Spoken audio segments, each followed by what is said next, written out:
समिति अहिलेको शैलेखी शिखर नगरपालिका अन्तर्गत पर्छ अमतोली भन्ने ठाउँमा र म अहिले चाहिँ वातावरण विज्ञान केन्द्रीय विभाग त्रिभुवन विश्वविद्यालयमा उपप्राध्यापक पदमा कार्यरत छु। आजको यो साइन्टिस्ट नेपालको 65औं श्रृङ्खलामा यहाँहरू सबैलाई स्वागत गर्न पाउँदा म एकदमै हर्षित भएको छु। यो साइन्टिस्ट नेपालले 65औं श्रृङ्खलाहरू सञ्चालन गरिरहँदा 7वटै प्रदेशका देशभित्र र बाहिरका विज्ञहरूलाई लिएर छलफलहरू कार्यक्रमहरू चलाइरहेछ। विशेष गरेर कोरोनाको समयमा यसले ठुलै जनजागरणको कार्यक्रम साइन्टिस्टहरूको बिचमा आयोजना गर्यो र यो कार्यक्रममा विशेष गरेर professor doctor Kedar Rijal sir हाम्रो वातावरण विज्ञान केन्द्रीय विभागको पूर्व विभागीय प्रमुख पनि हुनुहुन्छ, सर संयोजक हुनुहुन्छ। त्यसै गरेर नास्टका एकाडेमिसियन डाक्टर दिनेश राज भुजू सर यसको एडभाइजर हुनुहुन्छ र लगायत यसमा थुप्रै देशभरिबाट साइन्टिस्टहरू जोडिनु भएको छ र म यो साइन्टिस्ट नेपाल ग्रुपप्रति एकदमै आभारी छु। सरहरूले यो 65औं श्रृङ्खलाको लागि मलाई चाहिँ आज कार्यक्रम चलाउने जुन अवसर प्रदान गर्नुभयो, यसमा ठुल्ठुलो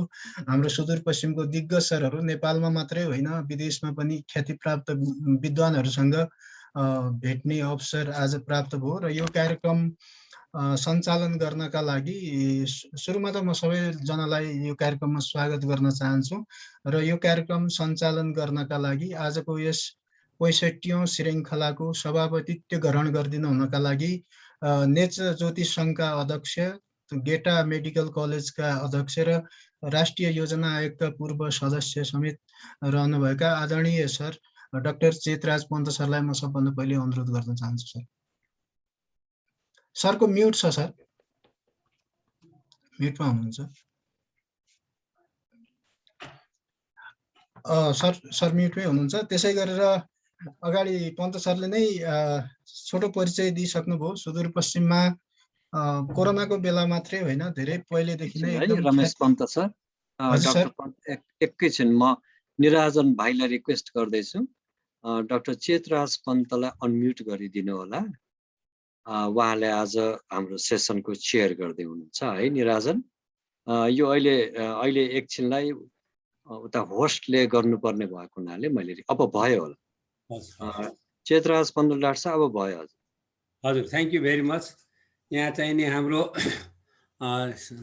साइन्टिस्ट नेपालको आयोजनामा आज यो कोभिड-19 र पेन्डेमिकको विषयमा चाहिँ नि जो एउटा गोष्ठी हामीले चाहिँ अर्गनाइज गरेको छु, त्यसको लागि म चाहिँ नि नेपाल साइन्टिस्टको चाहिँ जो ग्रुप छ उहाँलाई धेरै धेरै धन्यवाद दिन चाहन्छु।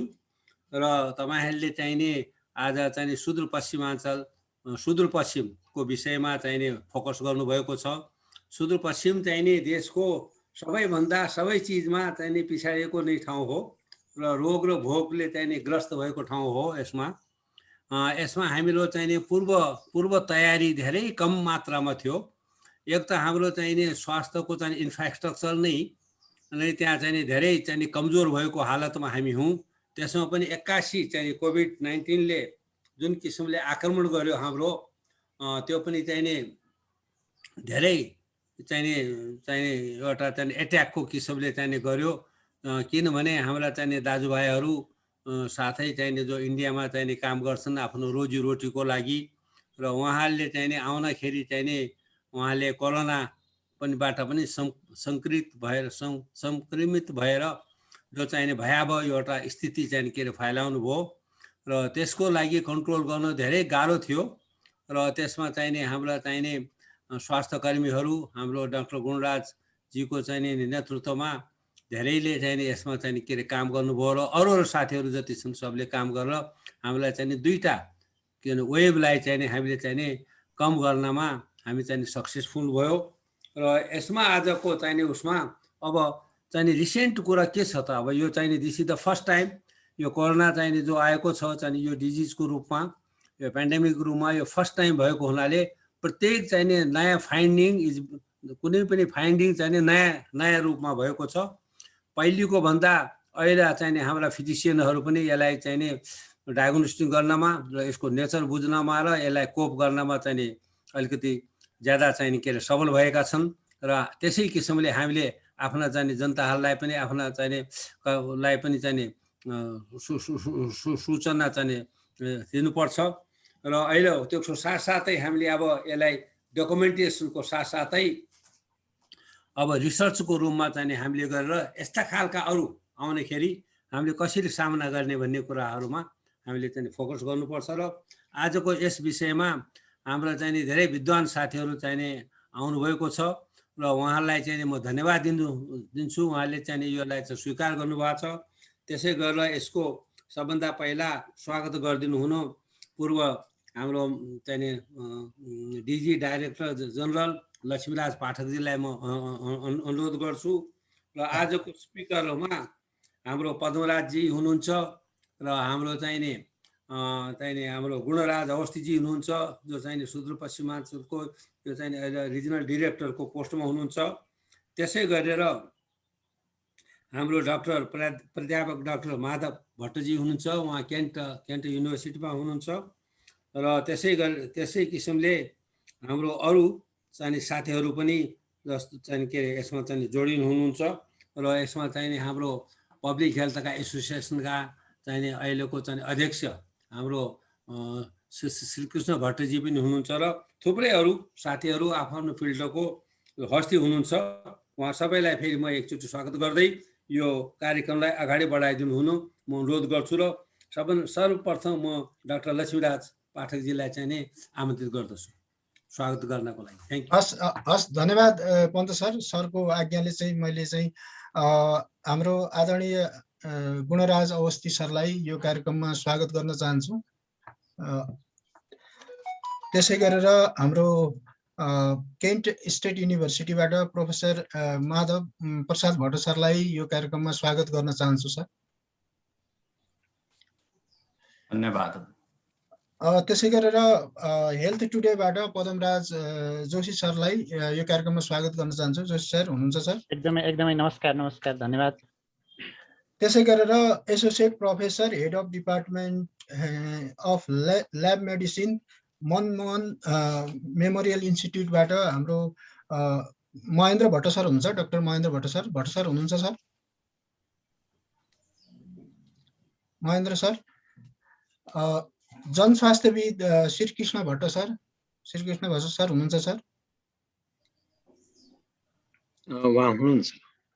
त्यसै गरेर इपिडेमोलोजिस्ट आनन्द वल्लभ जोशी सर हुनुहुन्छ सर? जोशी सर, आनन्द वल्लभ जोशी। त्यसै गरेर लोकेन्द्र विष्ट सर हुनुहुन्छ। लोकेन्द्र विष्ट सरलाई पनि मैले स्वागत गर्न चाहे र यो कार्यक्रममा उपस्थित सबैजना विभिन्न क्षेत्रका विज्ञहरू पनि हुन्छ। हाम्रो केही स्टुडेन्ट्सहरू पनि यसमा जोडिनु भएको छ। सबै सर म्याडम विभिन्न सेक्टरका विज्ञहरूलाई म स्वागत गर्न चाहन्छु र कार्यक्रम ढिलो नगरिकन अगाडि बढाउने क्रममा हाम्रो लक्ष्मीराज पाठक सर अहिले चाहिँ सुदूरपश्चिम प्रदेशको एउटा कार्यक्रमका लागि धनगढी कैलालीको एउटा गाउँमा हुनुहुन्छ। सर जोइन गर्ने प्रयास गर्दै हुनुहुन्छ, मलाई भर्खरै मेसेज गर्नुभएको थियो। लक्ष्मीराज पाठक सर आउने बेलामा म पछाडि उहाँलाई निम्त्याउने नै छु। अहिलेलाई चाहिँ हाम्रो हेल्थ टुडेबाट पदमराज जोशी सरलाई छोटो रिमार्क्स राखिदिनु हुन अनुरोध गर्दछु। पदमराज जोशी सर। हजुर सबैजनालाई हार्दिक नमस्कार, फेरि पनि हार्दिक नमस्कार भन्न चाहन्छु। यो कार्यक्रमको अध्यक्षता गरिरहनु भएका डाक्टर पन्त, सुदूरपश्चिम प्रदेश स्वास्थ्य निर्देशनालयका निर्देशक डाक्टर गुणराज अवस्थी, केन्ट युनिभर्सिटीका डाक्टर माधव भट्ट, दिनेश सर, यो प्रशंसा संरक्षण समूहका अध्यक्ष अम्बा भट्टजी, हाम्रो जनस्वास्थ्य विज्ञ श्रीकृष्ण भट्ट लगायत सम्पूर्ण सरहरू, केदार सर लगायत सबैजनाहरूलाई हार्दिक धन्यवाद र यो कार्यक्रममा नमस्कार ज्ञापन गर्न चाहन्छु। जहाँसम्म यो हाम्रो साइन्टिस्ट नेपालले आज यो आफ्नो 65औं श्रृङ्खलामा सुदूरपश्चिमको विषयवस्तु र त्यसमा पनि अब कोभिडबाट हामीले चाहिँ के लेसन लर्न गर्यौं त हैन, lesson learn from covid pandemic भनेका छौं। यसबाट हामीले के सिक्न सक्यौं र हाम्रो अवस्था के छ, कुन अवस्थाबाट हामी गुज्रियौं र अघि डाक्टर पन्तले भने जस्तै अब हामीले भावी रणनीति अब यो पेन्डेमिकबाट फेरि जोगिनको लागि अझै के गर्न सकिन्छ, रिसर्च फिल्डमा के गर्न सकिन्छ, हाम्रो हेल्थ फिल्डमा के गर्न सकिन्छ, as a media, as a तपाईँको अवेरनेस फिल्डमा के गर्न सकिन्छ भनेर जुन तपाईँहरूले एउटा सानो जमघट एउटा गराइदिनु भयो, त्यसको लागि म हार्दिक धन्यवाद दिन चाहन्छु आयोजक साथीहरूलाई। र जुन यो सबै मूर्धन्य व्यक्तिहरूसँग यो भेटघाट एउटा यो गराइदिने अवसर दिनुभयो त्यसको लागि पनि म धन्यवाद दिन चाहन्छु। आज यो जुन हामीले अहिले कुरा गरिरहेछौँ यो बेसिकली सुदूरपश्चिमको र बेसिकली यो चाहिँ यो पेन्डेमिकको विषयमा कुरा गरिरहेछौँ भने यसमा जुन जुन व्यक्तिहरू मलाई लाग्छ कि डाक्टर पन्तले भने जस्तै हाम्रो सुदूरपश्चिमलाई मेन होल म त खालि एउटा ओपनिङ मात्र तपाईँहरूसँग यो भनौँ न जोडिन पाएकोमै धेरै गर्वान्वित छु। डाक्टर अवस्थीले जुन तपाईँको यो नेतृत्व गरिरहनु भएको छ एज अ होल सुदूरपश्चिमको, अघि पन्त डाक्टर साहबले भने जस्तै he is the only one hero भने जस्तै यो हेल्थ सेक्टरमा उहाँले जुन गर्नुभएको कन्ट्रिब्युसनलाई उहाँको मुखारबिन्दबाटै उहाँबाटै हामी सुन्छौँ। उहाँले झेलेका समस्याहरू, उहाँले त्यो सुदूरपश्चिममा भनौँ न यो जहाँ स्वास्थ्यको संरचना स्वास्थ्यका सुविधाहरूबाट विमुख छौँ हामी, त्यस्तो यस्तो पेन्डेमिकमा उहाँले कसरी अब लिड गरेर जस्तो सुकै दुःख परिस्थिति रात दिन भनेर उहाँले जुन अवस्थामा अहिले पुर्याउनु भएको छ उहाँको कन्ट्रिब्युसन र उहाँले झेलेका समस्याहरू र के गर्दा अब हामी जोगिन सक्छौँ त, अब सेफ राख्न सकिन्छ अझै पनि भन्ने कुराहरूमा डाक्टर साहबको कुराहरू धेरै हामी सुन्नेछौँ। र युएसमा रहेका हाम्रो डाक्टर भट्ट जो मलाई लाग्छ राम्रो इन्ट्रोडक्सन त हुनु पाएको छैन, उहाँको अघि कुरा सुनेअनुसार जन्मथलो सुदूरपश्चिमै बेसिकली बैतडी हो भन्ने थाहा पाउँदा बैतडीमा बस्या थाहा पाउँदाखेरि खुसी लाग्यो। उहाँले फेरि पनि कुरा गर्नु होला। त्यो उहाँहरूको एक्सपर्टिज उहाँहरूको एक्सपिरियन्स र हामी त्यो उहाँहरूप्रति पनि गर्व गर्छौँ। जुन हाम्रो गाउँ ठाउँ हाम्रो समाज हाम्रो त्यही माटोमा हुर्क्या मान्छे होइन त्यो ठाउँमा पुग्नु भएको छ, उहाँहरूको कन्ट्रिब्युसनलाई पनि। र दिनेश सर, रमेशजी अनि सबै यो साथीहरू जुन यो ग्रुप छ हाम्रो यो साइन्टिस्ट नेपालको, उहाँहरूको इनिसिएसन उहाँको प्रयास उहाँको उसबाट पनि हामी धेरै सिक्नेछौँ भन्ने मलाई लाग्छ। र अब धेरै कुराहरू हामी डाक्टर अवस्थी डाक्टर भट्ट या तपाईँको पन्त सरबाट केही सुन्यौँ केही सुनौला, या यस्तै तपाईँको श्रृङ्खलाहरू चलाइरहनु भएको छ हाम्रो प्रशंसा संरक्षण समूह भन्ने छ। सुदूरपश्चिमको कला संस्कृति सबै क्षेत्रमा काम गर्ने हाम्रो ठुलो संस्था हो जुन काठमाडौँबाट हुन्छ, जसको अध्यक्ष हुनुहुन्छ जस्तो लाग्छ मलाई हाम्रो अम्बाजी पनि हुनुहुन्छ कार्यक्रममा। अम्बा दत्त भट्टजीले लामो समय यो चलाइरहनु भएको छ श्रृङ्खला हाम्रो सुदूरपश्चिमका हरेक इस्युहरूमा उहाँले यो जुम मार्फत यो पेन्डेमिकको बेलामा कन्टिन्यू उसमा चाहिँ चलाइरहनु भएको छ, जुन हामी इन्ट्र्याक्ट हुन पाउँछौँ हरेक विषयमा। त्यसमा स्वास्थ्यको विषय पनि मुख्य विषय हुने गर्छ हामी सुदूरपश्चिमेलीको लागि। र यो कन्सर्न अथोरिटीलाई पनि उहाँले झकझक्याउनुहुन्छ, हाम्रो क्षेत्रका मान्छेहरूलाई सबैलाई विज्ञलाई ल्याएर ती कुराहरूमा एउटा साझा चौतारी बनाउनु भएको छ। यी कुराहरू छन्। अर्को चाहिँ म धेरै गफ गर्नेमा छैन, किनभने हामी doctor Awasthi doctor Bhatt doctor Pant या हजुरहरूको डाक्टर दिनेश भुजू सर या सबैहरूको कुरा बढी सुन्ने हो, म एउटा मिडिया कर्मी हो। तर हामीले के लेसन लर्न गऱ्यौँ, सुदूरपश्चिमको अवस्था के रह्यो कस्तो छ भन्ने कुरामा डाक्टर अवस्थीले बढी प्रकाश पार्नुहुन्छ। मैले यति मात्र भन्छु कि के भयो भने अब हामी के लेसन लर्न गऱ्यौँ भन्ने कुराहरूमा यो पेन्डेमिकको बेला पछि हामीले केही हेल्थ सेक्टरमा र बेसिकली यो सेनिटेसनको यो हामी भन्छौँ नि बिहेभियर चेन्जको क्षेत्रमा हाम्रो सुदूरपश्चिममा पनि धेरै चेन्जहरू भएको छन्, जसमा चाहिँ हामी सरसफाइका कुराहरूमा हामी पहिलाभन्दा यो पेन्डेमिकले धेरैहरू सिकाएको छ। अझै पनि गाउँघरमा हुन त अझै पनि सबै कम्प्लिटली सरसफाइको कुरा त अझै पनि छैन, तर पनि पहिलाको तुलनामा हामीले हात धोएर खानुपर्छ, हामीले सफा बस्नुपर्छ। पुरै सबै गाउँघरमा मास्कै नभए पनि कम्तीमा हामीले भिडभाडमा बस्नु हुँदैन भन्ने धेरै मान्छेमा यसले एउटा चेतना विस्तार गरेको छ। एउटा यो चाहिँ भनौँ न एउटा पोजिटिभ पाटोलाई लिन सक्छौँ हेल्थको पाटोमा, यसले चाहिँ हामीले त्यो लेसन चाहिँ सिकाएको छ। अर्को चाहिँ के भयो भने अब सेकेन्ड वेभ आइसकेपछि अब डाक्टर अवस्थीले कुरा गर्नु होला, यो चाहिँ के भयो भने सुदूरपश्चिममा न राज्यतर्फबाट जुन रूपमा हुनुपर्ने थियो त्यो इनिसिएसन भयो होइन। अब एकदमै गाह्रो कन्डिसनमा सुदूरपश्चिम जस्तै साँच्चीकै सुदूरको अवस्थामा हामी रहन पुग्यौँ। इभन कि मिडियाले त्यहाँको इस्युहरूलाई नउठाएको होइन। तपाईँहरूले अब नक्साफहरूले पनि अब भन्नु होला, त्यो चाहिँ सुदूरपश्चिममा काम गर्ने साथीहरू मिडिया कर्मीहरूले पनि सुदूरपश्चिमका चाहिँ तपाईँको सङ्क्रमण भएर नेपाल फर्कने का कुरा हुन् या सङ्क्रमणकै बेलामा फेरि तपाईँको रोजीरोटीको लागि फेरि तपाईँको ज्यान त्यहाँ हत्केलामा राखेर फेरि तपाईँको भारत पस्ने कुराहरू हुन्, या टेस्ट किटहरू या नभएर तपाईँको बिना टेस्ट गरी घर फर्केका कुराहरू हुन्, या अक्सिजन नपाएर उपचारका कुराहरू, सबै मिडियाहरूमा लगभग मलाई लाग्छ कि जुन रूपमा हाम्रो सुदूरपश्चिमेलीहरूको एक्सेस छ मिडियामा, त्यो किसिमले त्यहाँको इस्युहरू हेल्थका र यो पेन्डेमिक सम्बन्धी इस्युहरू नउठेका हुन् भन्न मिल्दैन, उठेका हुन्। तर ती पर्याप्त रूपमा र जुन डिसिजन लेभलमा मिडियाको पनि डिसिजन लेभलमा हाम्रो सुदूरपश्चिमेली साथीहरूको एक्सेस नभएको कुराहरूले तिनीहरूले कहिलेकाहीँ ओझेलमा परेका होलान्, छन् पनि। तर मिडियाको साइडबाट त्यो सुदूरपश्चिमका पेन्डेमिकको बेलामा उठेका इस्युहरूमा मिडियामा, राष्ट्रिय मिडियामा, क्षेत्रीय मिडियामा, लोकल मिडियामा, सोसल मिडियामा ती कुराहरू आएका छन्। मिडियाले आफ्नो धर्म निर्वाह गरेको जस्तो लाग्छ। इभन कि अब पेन्डेमिकको बेला सबै स्वास्थ्य पत्रकार हुने अवस्था आयो। पोलिटिकल रिपोर्टर गर्ने मान्छेले पनि हेल्थको न्युज लेख्ने बेला कतै कतै केही न्युज सोर्समा कतै केही कुराहरूमा समस्या त देखिए होइन, तर पनि मिडियाको साइडबाट ती इस्युहरू उठेका छन् जस्तो लाग्छ र उठाउनु पर्नेहरू इस्यु उठेका छन्। हाम्रो सुदूरपश्चिमको नेतृत्व हेल्थमा बेसिकली हामी जुन यो उसको कुरा गरिरहेछौँ, यो कोभिड-19कोमा नेतृत्वमा धेरै मान्छेहरू पुगे, तर जुन रूपमा हामीले सुदूरपश्चिमको स्वास्थ्यमा उहाँहरूले दिने कन्ट्रिब्युसन, गर्न सक्ने कन्ट्रिब्युसन त्यति भएन कि जस्तो अहिले पब्लिकको आवाज भने मैले मेरो पर्सनल होइन, म सबै सरहरू सबै डाक्टर साहबहरूप्रति म सम्मान व्यक्त गर्न चाहन्छु। त्यो ठाउँबाट आएर यहाँको स्वास्थ्य मन्त्रालय, यहाँ स्वास्थ्य हेर्ने नेतृत्वमा पुग्नुभयो, त्यो चाहिँ अलि हुन सकेका छैन। अब अहिले पनि के छ भने अहिले त भनौँ न, अब हाम्रो राज्य संयन्त्रमा प्रधानमन्त्री नै सुदूरपश्चिमको हुनुहुन्छ, प्रधानमन्त्री नै अहिले स्वास्थ्य मन्त्री हुनुहुन्छ हाम्रो यो भनौँ न।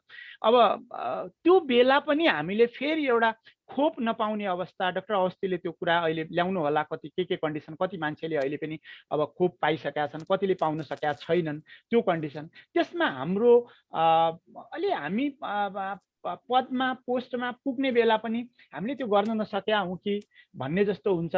फेरि मैले अन्यथा भनिहालेँ, डाक्टर पन्तले आफ्नो नेतृत्वमा आफ्नो कालमा उहाँले ठुलो कन्ट्रिब्युसन गर्नुभएको छ, नेत्रज्योति सङ्घको नेतृत्व सम्हालिरहनु भएको छ, तर गेटा मेडिकल कलेजको नेतृत्वमा पनि उहाँको त्यत्तिकै कन्ट्रिब्युसन छ, अहिले पनि उहाँ त्यसकै लागिरहनु भएको छ। गेटा मेडिकल कलेजलाई लास्ट 3-4 महिना पहिला यसलाई कोभिड हस्पिटलमा रूपान्तरण गर्न सकिन्छ, त्यहाँ चाहिँ उपचार गर्न सकिन्छ भनेर निर्णय गरेपछि अलि पब्लिकमा, त्यहाँको पब्लिकमा ए ल भन्ने भएको छ। तर उहाँको कन्ट्रिब्युसनलाई कम्ती आँक्न मिल्दैन। डाक्टर अवस्थी त मैले अघि भनिसकेँ, त्यो भएर उहाँहरूको कन्ट्रिब्युसनलाई कुनै डाक्टर साहबको लागि, डाक्टर पाठक हुन्, डाक्टर पदमचन्द हुन्, यी सबैको कन्ट्रिब्युसन आफ्नो ठाउँमा छ। तर पनि रिजल्ट तपाईँको जुन रूपमा हुनुपर्ने थियो त्यो अब सिधै माथि नै नेतृत्वमा अब भएर नभएर हो कि हाम्रो साँच्चीकै सुदूर भएर हो कि भन्ने कुरामा हाम्रो पूर्वाधारमा अझै पनि एउटा मेडिकल कलेज हाम्रो सञ्चालनमा हुन सकेका छैन, क्षेत्रीय हस्पिटल छैन, अक्सिजनको अस्ति त्यत्रो भयो, हुन त देशभर नै भयो सबैमा। तर पनि यो सबै झेल्ने यो एउटा भनौँ न, डाक्टर अवस्थी हुनुहुन्छ, उहाँले धेरै कुरा राख्नु होला, त्यो भएर म धेरै कुरा भन्दा पनि उहाँहरूको कुराहरू, हजुरहरूको कुरा म सुन्न बढी के भन्छ आतुर छु। तपाईँहरूले यो मौका, यो सुन्ने, यो एउटा डिस्कसन गर्ने मौका जुराइदिनु भयो, त्यसको लागि साइन्टिस्ट नेपाल र त्यसको team, Dinesh sir, Ramesh sir, Namraj sir, Kedar sir, जो सरहरू हुनुहुन्छ, तपाईँहरूप्रति म हार्दिक नमन व्यक्त गर्दै के भन्छ बिदा हुन्छु। बिदा हुँदैन, यही कार्यक्रममा हुन्छु। एकदमै धन्यवाद सरहरूलाई। हस्, धेरै धेरै धन्यवाद पदमराज जोशी सर। सरले पब्लिकको भोइस लगायत सुदूरपश्चिमका विभिन्न समस्याहरूको बारेमा एकदम प्रष्ट शब्दमा राखिदिनु भयो। अब यसको सबै पदमराज सरले उठाउनु भएका कुराहरू र बाँकी सुदूरपश्चिमको स्वास्थ्यको अवस्था, कोभिडको अवस्था, यी सबैको बारेमा हामीले डाक्टर गुणराज अवस्थी सरको कुरा सुन्न हामी एकदमै आतुर छौँ। गुणराज अवस्थी सरलाई म समग्रमा सुदूरपश्चिमको स्वास्थ्यको अवस्था, उहाँहरूले गरिरहनु भएको काम, कठिनाई लगायतका विषयमा आफ्नो कुराहरू सेयर गरिदिनु हुनका लागि हार्दिक अनुरोध गर्न चाहन्छु। र अरू सबै पार्टिसिपेन्ट्सहरू, अवस्थी सर लगायत अरू कसैलाई केही क्वेसन्सहरू, तपाईँहरूको क्वेरिजहरू छ भने कृपया यो च्याट बक्समा लेखिदिनु होला, हामी त्यहाँबाट चाहिँ पिक गर्छौँ र लास्टमा अलिकति डिस्कसन गरौँला त्यो बारेमा। अवस्थी सर सुन्नु भएको छ सर? अवस्थी सर म्युटमा हुनुहुन्छ सर। होइन, यस्तो छ, निराजन एकचोटि डाक्टर गुणराज अवस्थीलाई माइक्रोफोन एकचोटि अनम्युट गर्ने प्रावधान गरौँ। एकैछिन है डाक्टर साहब, डाक्टर गुणराज अवस्थी एकैछिन, यो होस्टले एकचोटि सुरुमा खोल्नुपर्छ। डिस्टर्ब होला भनेर उहाँले त्यस्तो गर्नु। निराजन भाइ, डाक्टर गुणराज अवस्थी, अनि डाक्टर गुणराज अवस्थी पछि एकैछिन डाक्टर सर, माधव पोस्टमा म छु सर। गुणराज के भन्नुभयो सर? अवस्थी, डाक्टर गुणराज अवस्थी भयो सर। भयो। डाक्टर साहब क्षमा गर्नु होला, एकछिन विलम्ब भयो। हजुर, अब हजुर भयो, हजुर अब सुनिन्छ। हस्, कार्यक्रमका अध्यक्ष अत्यन्त आदरणीय व्यक्तित्व डाक्टर पन्त लगायत कार्यक्रमका आयोजक साइन्टिस्ट नेपालका साथीहरू र यसमा जो जोडिनु भएको छ सबैलाई म सुदूरपश्चिम प्रदेश स्वास्थ्य निर्देशनालय तर्फबाट हृदयले स्वागत गर्न चाहन्छु। र कार्यक्रममा मलाई पनि केही शब्द राख्ने मौका दिनुभएकोमा धेरै धेरै धन्यवाद छ। मैले प्रस्तुतिकरणको एउटा सानो स्लाइडहरू बनाएर पन्त सर कहाँ पठाएको थियो, त्यो त्यहाँबाट सेयर गर्न मिल्छ कि के छ? Doctor Pant, are you able to sir म सेयर गरौँ सर, यताबाट सेयर गरौँ? हुन्छ सर, एकदम राम्रो। एकैछिन है सर।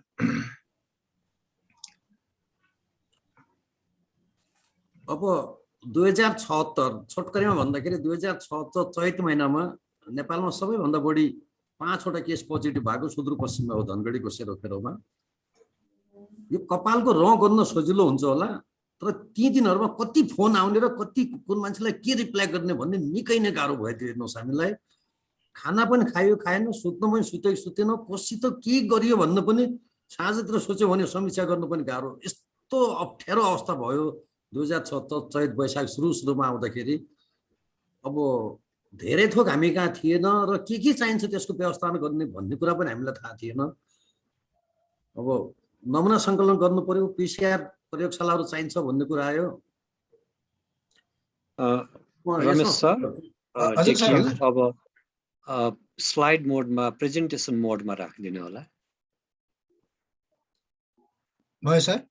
ठिक छ sir, thank you so much. अब भयो। डाक्टर गुणराज अवस्थी प्लिज अगाडि बढौँ सर। ठिक छ, अर्कोमा जाउँ सर। अर्को स्लाइडमा।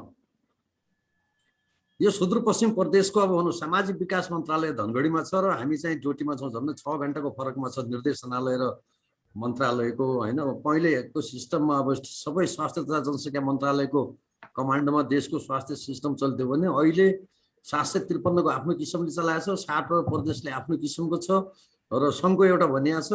यसले गर्दा चाहिँ समग्रमा समन्वय गर्न चाहिँ अहिले निकै नै गाह्रो भएको छ।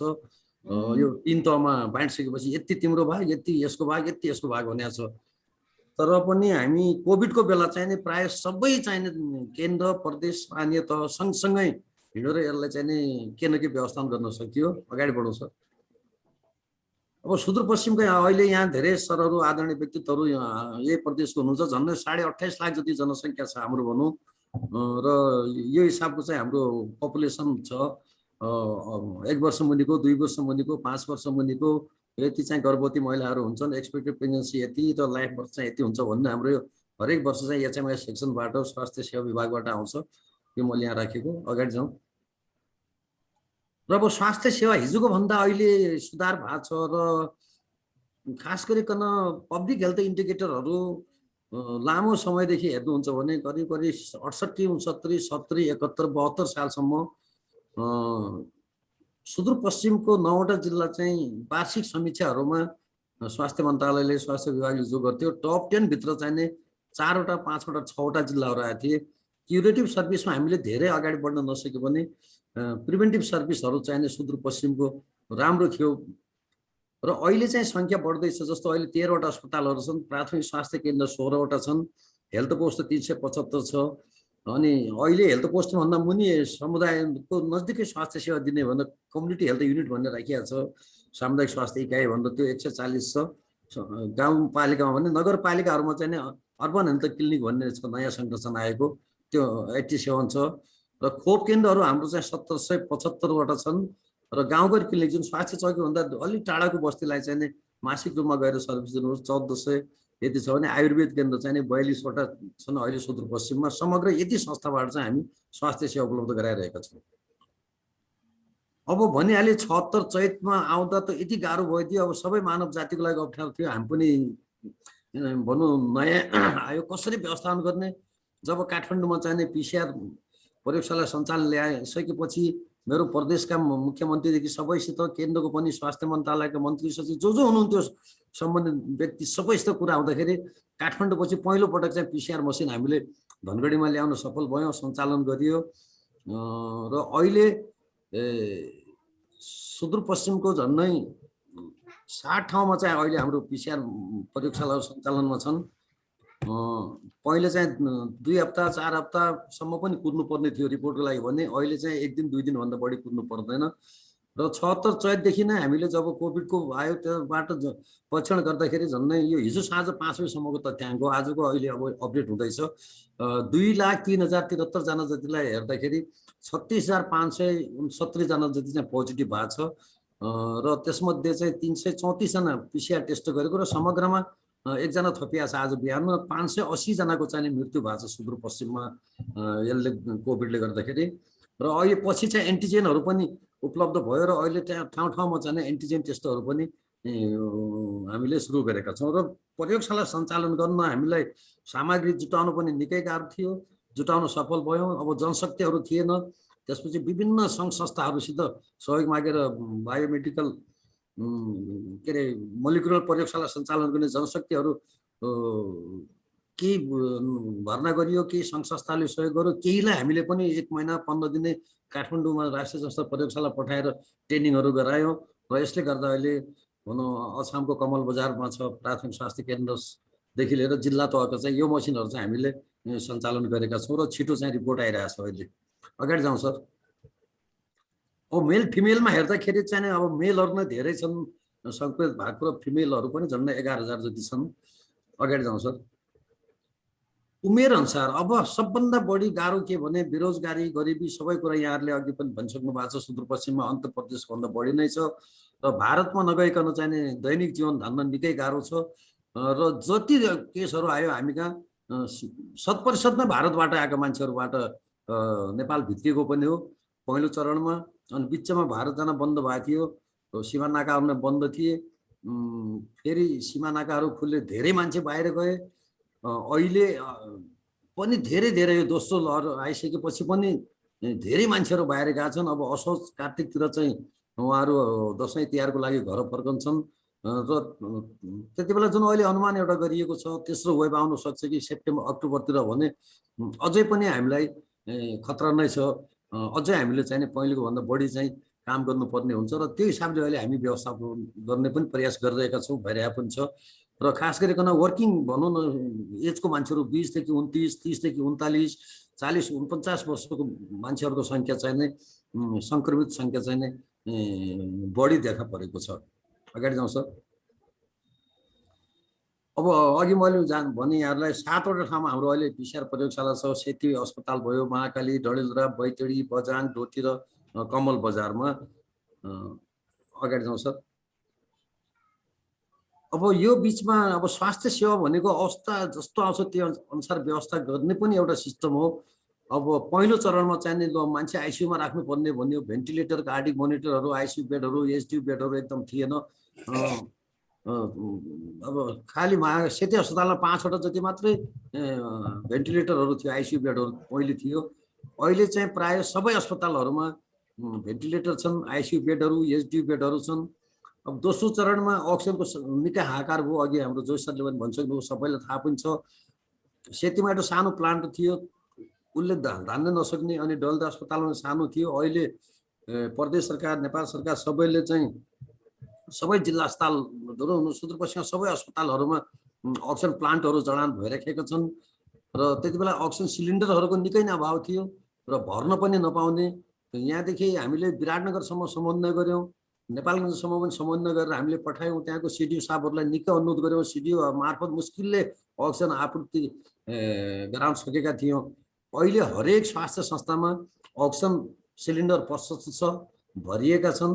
अक्सिजन कन्सन्ट्रेटरहरू अहिले हामीले पालिका तहसम्म नै पुगाएका छौँ र स्वास्थ्य कार्यालयमा अक्सिजन कन्सन्ट्रेटर बैंक सञ्चालन गरेका छौँ। एउटै जिल्लामा जति पालिका छ, पालिकाको सङ्ख्या जति छ जुन जिल्लामा, हरेक पालिकाको लागि एउटा प्लस 5 वटा चाहिँ स्वास्थ्यमा राख्ने भनेर जुन गाउँमा पालिकामा कतै अप्ठ्यारो परिहाल्यो भने त्यो लगेर चाहिँ त्यहाँ भनौँ व्यवस्थापन गर्ने र फेरि फर्काएर त्यो स्वास्थ्य कार्यालयमा लिएर आउनुपर्छ र अर्को गाउँमा चाहियो भने अन्त लान सक्छ भनेर 10 लिटर पर मिनट चाहिँ अक्सिजन उत्पादन गर्ने अक्सिजन कन्सन्ट्रेटर र 5 लिटर उत्पादन गर्ने कन्सन्ट्रेटर हामीले पठाएका छौँ। अब सुरुमा पिपीदेखि मास्क अर्को ग्लोभ्स केही पनि थिएन। अब हाम्रो नियमित स्वास्थ्य सेवा दिनलाई अस्पतालहरूमा जुन प्रयोग हुन्थ्यो अब एकैचोटि धेरै मास्कलाई दिनुपर्ने हो। अहिले चाहिँ यसको पनि अभाव छैन। पिपीहरू मास्क फेस सिट ग्लोभ्स गाउनहरू हामीले प्रशस्त ल्याएका छौँ। अहिले 7वटै प्रयोगशालाको लागि चाहिने सुरुमा त यो सामग्री पनि मार्केटमा नपाउने पिसिआर किट भयो आरएनए किटदेखि भिटिएमहरू अहिले हामी कहाँ करिब 10,000 मान्छेको परीक्षण गर्नलाई भन्न हामीले स्टक गरेर राखेका छौँ आपूर्ति व्यवस्थापन केन्द्र स्वास्थ्य निर्देशनालयमा। अगाडि जाउँ सर। अर्को सर। सर हजुर। अब सुरुमा जब कोभिडको प्रकोप देखा पर्यो सुदूरपश्चिममा त्यति बेला सबै मान्छे सबै भनिहाले हात्ती यो कपालको रौँभन्दा बढी फोन आउने भयो दैनिक के गर्ने। अब एउटा सिङ्गै सिस्टमले पनि कसरी जानुपर्छ भन्ने नै अनुरोध थियो। त्यसपछि मात्र जब स्वास्थ्यका सावधानी अपनाउनु पर्छ क्वारेन्टाइन बसाउने कुरा आयो आइसोलेसनहरू बनाउने कुरा भयो।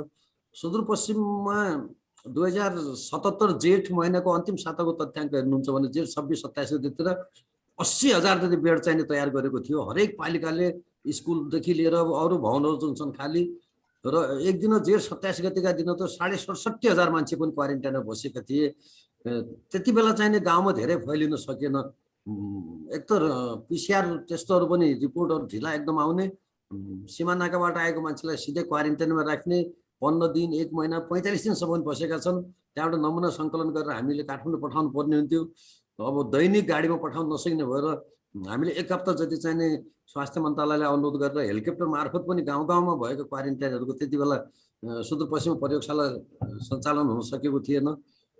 त्यसरी चाहिँ हामीले स्थानीय तहले यसमा ठुलो सहयोग गरेको थियो। उहाँहरूले आफ्नो पालिकाका मान्छेलाई चाहिँ सीमानाकाबाट आफ्नै गाडीहरू खोजेर लाने र क्वारेन्टाइनमा राख्ने। त्यसले गर्दा कोभिड सङ्क्रमित भए पनि त्यही क्वारेन्टाइनमा मात्रै रह्यो। अब त्यहीँबाट निको भएर गए अथवा कोही सिरियस भएर अस्पताल भर्ना भए डेथ भए समुदायमा जान सकेको थिएन पहिलो चरणमा। त दोस्रो चरणमा चाहिँ पालिकाहरूले त्यति धेरै ध्यान दिन सकेनन् किनभने आर्थिक व्यवस्थापन गर्न उहाँहरूलाई निकै नै गाह्रो भइसक्यो भन्नुहुन्थ्यो उहाँले। हामीले धेरैसित अनुरोध गऱ्यौँ फेरि क्वारेन्टाइनहरू बनाउनु पर्छ भनेर। अहिले चाहिँ नि अब आइसोलेसन सेन्टरहरू चाहिँ निर्माण भइरहेका छन्। महेन्द्र र धनगढीमा चाहिँ 1,000 मान्छे अटाउने आइसोलेसन सेन्टर निर्माण हुँदैछ र सीमानाकामा हामीले चाहिँ एन्टिजेन परीक्षण सुरु गऱ्यौँ र जुन मान्छे पोजिटिभ आउँछ तिनलाई ल्याएर अस्पताल नजिकको आइसोलेसन सेन्टरहरू छ धनगढीमा र महेन्द्रमा त्यहाँ राख्ने गरिएको छ। अहिले दार्चुला र बैतडीको पनि जुलाघाट र दार्चुला सदरमुकामको उहाँ पनि हामीले एन्टिजेन परीक्षण गर्ने गरेका छौँ र यता टिकापुर भन्दा उता पनि खगडोला छ जहाँबाट मान्छेहरू आउँछन् र त्यहीँबाट चाहिँ पोजिटिभलाई आइसोलेसन पठाउने। अनि अब हाम्रो अस्पतालहरूको क्षमता त्यति धेरै थिएन। एकैचोटि हामीले धेरैतिर निर्णय गर्नुपर्ने हो, धेरै थोक हामीले जुटाउनु पर्ने भयो। अब आइसियुको मान्छे भर्ना कहाँ गर्ने, किन नियमित हस्पिटल सर्भिस पनि दिनै पर्ने हो, इमर्जेन्सी सेवा चाहिँ बन्द गर्न सकिँदैन। त्यसपछि सेतीमा चाहिँ 50-100को एउटा कोभिड अस्पतालै भन्नु अलग्गै बनाइयो। अहिले बनाएर त्यो सेवा पनि सञ्चालन भएको छ। अहिले अर्को 50-100को फेरि थपिँदैछ। अब करिब 1 हप्ता 10 दिनमा चाहिँ निर्माण कार्य सम्पन्न हुन्छ। महाकाली अस्पतालमा पनि 50-100को थपियो। टिकापुर लगायत अनि पहाडतिरका हाम्रो दार्चुला बाजुरा बैतडी सबै अस्पतालहरूमा चाहिँ 20-20 बेडको चाहिने अलग्गै 10 बेड चाहिने एडल्टलाई र 10 बेड चाहिँ अब जुन सेप्टेम्बर अक्टोबरतिर आयो भने चाहिँ बालबालिका बढी प्रभावित हुन्छ भन्ने भनिएको छ, एउटा अनुमान गरिएको छ। त्यसको लागि 10 बेडको अलग्गै बनाउनु पर्छ भनेर अहिले बजेट विनियोजित भएर त्यहाँ चाहिँ कामहरू गरिरहेका छन्। अब भौतिक पूर्वाधार पनि हामीले सँगसँगै थप्नुपर्ने देखियो त्यति बेला, जनशक्ति पनि सँगसँगै थप्नुपर्ने र लजिस्टिक सपोर्ट पनि धेरै चाहिने निकै नै गाह्रो भयो सुरुको चरणमा। तर अहिले भनिहालेँ मैले प्रयोगशाला राम्रो सञ्चालनमा छन्, अस्पतालहरूको क्षमता एकदम अभिवृद्धि हुँदैछ। अब हामी कहाँ हायर लेभलको विशेषज्ञहरू खास गरी एनेस्थेसियोलोजिस्ट भयो, अब आइसियुमै काम गर्नलाई एमडी फिजिसियनहरू चाहिँ अलिक कम छन् मान्छेहरू। र अहिले पहाडका सबै जिल्ला अस्पतालहरूमा दार्चुला, बाजुरा, बैतडी पनि हामीले दुईटा भेन्टिलेटर, कार्डिक मोनिटरहरू पठाएका छौँ। अहिले अब वीर अस्पताल, टिचिङ अस्पताल र नेपालको मेडिकल कलेजसित हाम्रो कुरा हुँदैछ। त्यहाँको मेडिकल अफसर र त्यहाँको एउटा स्टाफ नर्सलाई 2 देखि 3 महिना चाहिने यो ट्रेनिङहरू गराइदिनु पर्छ भनेर करिब करिब अब हामी यो भदौभित्र नै एउटा डाक्टर र एउटा सिस्टरलाई चाहिँ कम्तीमा पनि हाम्रो राष्ट्रिय स्वास्थ्य तालिम केन्द्रको नर्म्स अनुसार 1 महिनादेखि 4 महिनासम्मको छ त्यो ट्रेनिङ। त्यो चाहिँ गराएर पहाडका पनि सबै चाहिँ भेन्टिलेटर चाहिँ हामी चालु गर्छौँ र ठाउँ ठाउँमा क्रस बोर्डमा हेल्थ डेस्कहरू राखिएको छ, काउन्सिलिङहरू त्यहाँ भइरहेका हुन्छन् र एन्टिजेन परीक्षण पनि त्यहाँ हुन्छ। अक्सिजन बैंक भनिहालेँ मैले राखिएको छ र खास गरिकन समुदायमा खोज तलास गर्नलाई आरआरटी परिचालन पहिलेको सिस्टममा हामी सिधै स्वास्थ्य कार्यालय जिल्लाले चलाउँथ्यो, हरेक जिल्लाभित्र भनौँ, अनि प्रदेशले भनौँ त्यति बेलाका स्वास्थ्य निर्देशनाहरूलाई 9वटै जिल्लाकोलाई सबैलाई मोबिलाइज गर्न सकिन्थ्यो। तर अहिलेको व्यवस्था अनुसार चाहिँ पालिकामा भएको कर्मचारीलाई हामी यताउता चलाउन नसक्ने अत्यन्तै अप्ठ्यारो छ। त्यो बिचमा पनि एकदमै अनुरोध गरेर त्यहाँको स्थानीय तहदेखि अरू स्वास्थ्य कर्मीसित आवश्यकता अनुसार चाहिँ एक जिल्लाबाट अर्कोमा, एक पालिकाबाट अर्कोमा हामीले जनशक्ति परिचालन गरेका छौँ र CICT case investigation and contact ट्रेसिङको काम चाहिँ एकदम लोकल लेभलसम्म नै हामीले गरेका छौँ। तर आजभोलि चाहिँ अलि के भइदियो भने सञ्चार माध्यमहरूमा सबैभन्दा बढी अहिले कोभिडकै लागि जानकारी आउँछ, जो सरले पनि भनिसक्नुभयो, एफएमहरू, रेडियो, पत्र पत्रिका जे, तर पनि बुझ्ने मान्छेहरू नै अलिकति केयरलेस चाहिँ बढी नै छ हाम्रो सुदूरपश्चिममा। वास्तवमा जानेर पनि नजानेर पनि किन हो, भिडभाड धेरै नगरेर भन्दा अब साउनमा हाम्रो यहाँ धेरै मन्दिरहरूमा जात्राहरू हुने धेरै भिडभाड छ अहिले पनि। अब भदौमा गौर पर्वदेखि अन्य धार्मिक पर्व आउँछन्, त्यसमा झन् भिडभाडै हुने हो।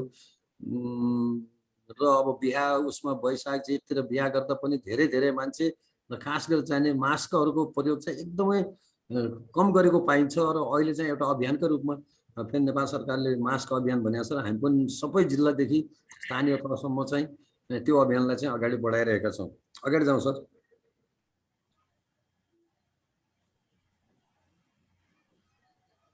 अब भने जनशक्ति, नर्सिङ, पारामेडिक, प्रयोगशाला कर्मीहरू हामीलाई एकदम चाहिन्थ्यो र आवश्यकता अनुसार नभए पनि मिनिमम चाहिँ हामीले सबै 6-7वटै प्रयोगशालाको लागि व्यवस्था गरेका छौँ। यसमा चाहिँ इडिपिजहरूको पनि ठुलो सहयोग छ हामीलाई। अर्को इन्फर्मेसन म्यानेजमेन्ट सिस्टम जो छ अहिले IMU भनेको छ, यो सिस्टममा चाहिने कोभिडको हरेक केसलाई चाहिने इन्फर्मेसन म्यानेजमेन्ट युनिट हो, यो एउटा सफ्टवेयर डेभलप गरेको, त्यसमा हरेकको चाहिँ तथ्याङ्क इन्ट्री गरिएको छ र हरेक महिना स्वास्थ्य सेवा विभागको व्यवस्थापन महाशाखामा हामी तथ्याङ्कहरू पठाइरहन्छौँ। महिनाभरि के कामहरू गरियो त प्रदेशमा, र हरेक महिनाको 15 गतेका दिन 14 गतेसम्म पठाइसक्नुपर्ने हुन्छ हरेक सर्भिस दिने युनिटहरूले। HMSL हामी भन्छौँ, DHS2 मा अहिले त्यो इन्ट्री गर्नुपर्ने हुन्छ र 7वटै प्रदेशमा सबभन्दा धेरै टाइमली र कम्प्लिट चाहिने हाम्रै यो प्रदेशको छ। अहिले पनि विगत वर्षदेखि सबै साथीहरूले काम गरिरहेका छन् त्यसरी। अर्को सर, अर्को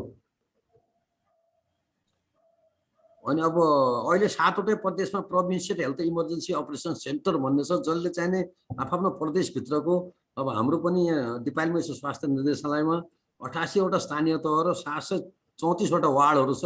त्यहाँसम्म उहाँहरूले दैनिक रूपमा चाहिँ अथवा 2 दिन 3 दिन बिताएर फलोअप गर्नुहुन्छ, फोन गरेर राख्नुहुन्छ र हरेक भएको घटनाहरू चाहिने कति एन्टिजेन भयो, मान्छे कहाँ बिरामी भयो, कहाँ रेफर भयो, कहाँ पठायो, आइसियुमा छ कि भेन्टिलेटरमा छ कि जर्नल वार्डमा छ अथवा डेथ भयो, जम्मै कुरा चाहिँ हाम्रो PHCबाट आउँछ र स्वास्थ्य मन्त्रालयको चाहिँ मा पनि छ HEOC health emergency officer centre. त्यहाँ चाहिँ दैनिक रूपमा हाम्रो भनौँ रिपोर्टिङ भइरहन्छ र अहिले हप्ताको 2 दिन चाहिँ पहिले त दैनिकै भएको थियो खोप सुरु गर्दाखेरि, अहिले हप्ताको 2 दिन चाहिँ स्वास्थ्य मन्त्रालयसित हामी 77 जिल्लाका अनि 7वटै प्रदेशका भनौँ न निर्देशकहरू, स्वास्थ्य प्रमुखहरू बसेर के नीति लिएको छ त स्वास्थ्य मन्त्रालयले, कसरी अगाडि बढ्ने भन्ने हामीलाई जुन जानकारी गराउँछन् त्यही अनुसार चाहिँ हामी अगाडि बढेका हुन्छौँ। अब भ्याक्सिन नभए नहुने, तर मानव जातिले चाहिँ नि अब थुप्रै भ्याक्सिनहरू उत्पादन गर्यो, प्रयोगमा छन्। तर यो छोटो समयमा भनौँ कोभिड आएकै अब कति भयो 20 महिना जति भयो र यो 20 महिनामा जुन भ्याक्सिन उत्पादन गरेर दिन सक्यो हाम्रो देशमा पनि सुरु भएको छ। अब विविध कारणले थोरै समूहलाई चाहिँ भएको छ। माघ 14 गते नै सुरु भएको थियो। पहिलोमा 6वटा समूहलाई दिने भनेको थियो। स्वास्थ्यको फ्रन्टलाइनर वर्कर जो छन्, स्वास्थ्यकर्मी, सुरक्षाकर्मी अरूहरूलाई हुँदा अब अहिले झन्डै 3 किसिमको भ्याक्सिनहरू हामी कहाँ आइपुगेको छ। र हिजोसम्मको तथ्याङ्क हेर्दा पहिले जुन सुरुमा नेपालमा आएको थियो एस्ट्राजेनेकाको भनौँ कोभिसिल्ड भनेर हामीले सुदूरपश्चिमको 2,06,921 जनालाई त्यो भ्याक्सिन दिन सक्यौँ पहिलो डोज भने। दोस्रो डोज चाहिँ धेरै लामो समयपछि मात्रै भर्खर प्राप्त भएको छ र आजभोलि त्यो कार्यक्रम सुरु भएको छ। अहिले चालु छ 9वटा जिल्लाका सबै स्थानीय तहसम्म र हिजो साँझसम्म हेर्दा 98,300 जनालाई हामीले कोभिसिल्डको दोस्रो डोज दिन सकेका 55,513 जनालाई हामीले दोस्रो डोज दिन सकेका छौँ। अहिले चाहिँ नि पहिलो डोज लगाएको सबैलाई पुगेको छ र अब आज 15 तारिक भयो भनौँ। अब नेपालको अनुसार चाहिँ आज 31 गते हो र 4 गतेसम्म चाहिँ हामी अहिलेको चरणको भ्याक्सिन चाहिँ नि लगाउन सक्छौँ कोभिसिल्डको हकमा। र भेरोसिल्ड पनि 2,42,000 जतिलाई पहिलो डोज लगाएको थियो भने 37,000 जतिलाई दोस्रो डोज लागेको छ। यो पनि अब कम्प्लिट हुन्छ। जस्तै जोन्सन एन्ड जोन्सन एउटा डोज मात्र लगाउनु पर्ने थियो। त्यो चाहिँ हामीलाई 1,22,727 प्राप्त भएको थियो। त्यो हामीले लगाइसकेका छौँ। यसरी अब बिस्तारै कार्तिक, फागुन, चैतसम्म चाहिँ नि 70% जतिलाई चाहिँ नि खोप पुग्छ भन्ने एउटा स्वास्थ्य मन्त्रालयबाट हामीले जानकारी गराएको छ र त्यो अनुसार हामी अगाडि लगाइरहेका छौँ। अब त्यसपछि केसहरूको व्यवस्थापन कसरी गर्ने, काउन्सिलिङ कसरी गर्ने, साइको सोसियल काउन्सिलिङ कसरी गर्ने, मान्छेमा यति त्रास भइदियो त्यति बेला त थुप्रै हामीले यो ट्रेनिङहरू गरायौँ। साइको सोसियल काउन्सिलिङ पनि हामीले थुप्रै स्वास्थ्य कर्मीहरूलाई गरायौँ कि समुदायमा गएर उहाँहरूले काउन्सिलिङ गर्नुपर्ने हुन्छ। अब कुपोषणको दर हामी कहाँ यहाँ धेरै नै छ। हेर्नुहोस् अब बढी सङ्क्रमित मान्छे खास गरी बालबालिकाहरू भइदियो भने कुपोषण पनि एउटा मेजर फ्याक्टर हुनसक्छ त्यो मोर्टालिटी र मोर्बिडिटी बढाउनुको लागि। अनि कसरी चाहिने बालबालिकाहरूको लागि चाहिँ खोजेर चाहिने भनौँ न उहाँहरूको स्वास्थ्यको परीक्षण गरिकन कसरी चाहिने सप्लिमेन्ट्री फुडहरू के छ जस्तो बालभिटा भनिन्छ, आरयुटिएफ भनिन्छ 5 वर्ष मुनिका बच्चाहरूलाई यो पनि विभिन्न सङ्घ संस्थाको सहयोगमा लिएर हामीले चाहिँ आपूर्ति गरेका छौँ। सबै गाउँहरूमा स्वास्थ्य कार्यालय अस्पतालहरूमा चाहिँ छ अहिले। अब यति बेला चाहिँ सामग्रीहरू उपलब्ध गराउन नसकियो भने प्रजनन स्वास्थ्यमा पनि समस्या आउन सक्छ। कतै कन्ट्रासेप्टिभको अभाव हुने, कतै के हुने भन्ने हाम्रो एउटा न्युट्रिसनल क्लस्टर पनि यो बिचमा गठन गरेर हरेक 15 दिनमा चाहिने के छ त अवस्था भनेर हामी बुझिराखेका हुन्छौँ। अगाडि जाउँ सर।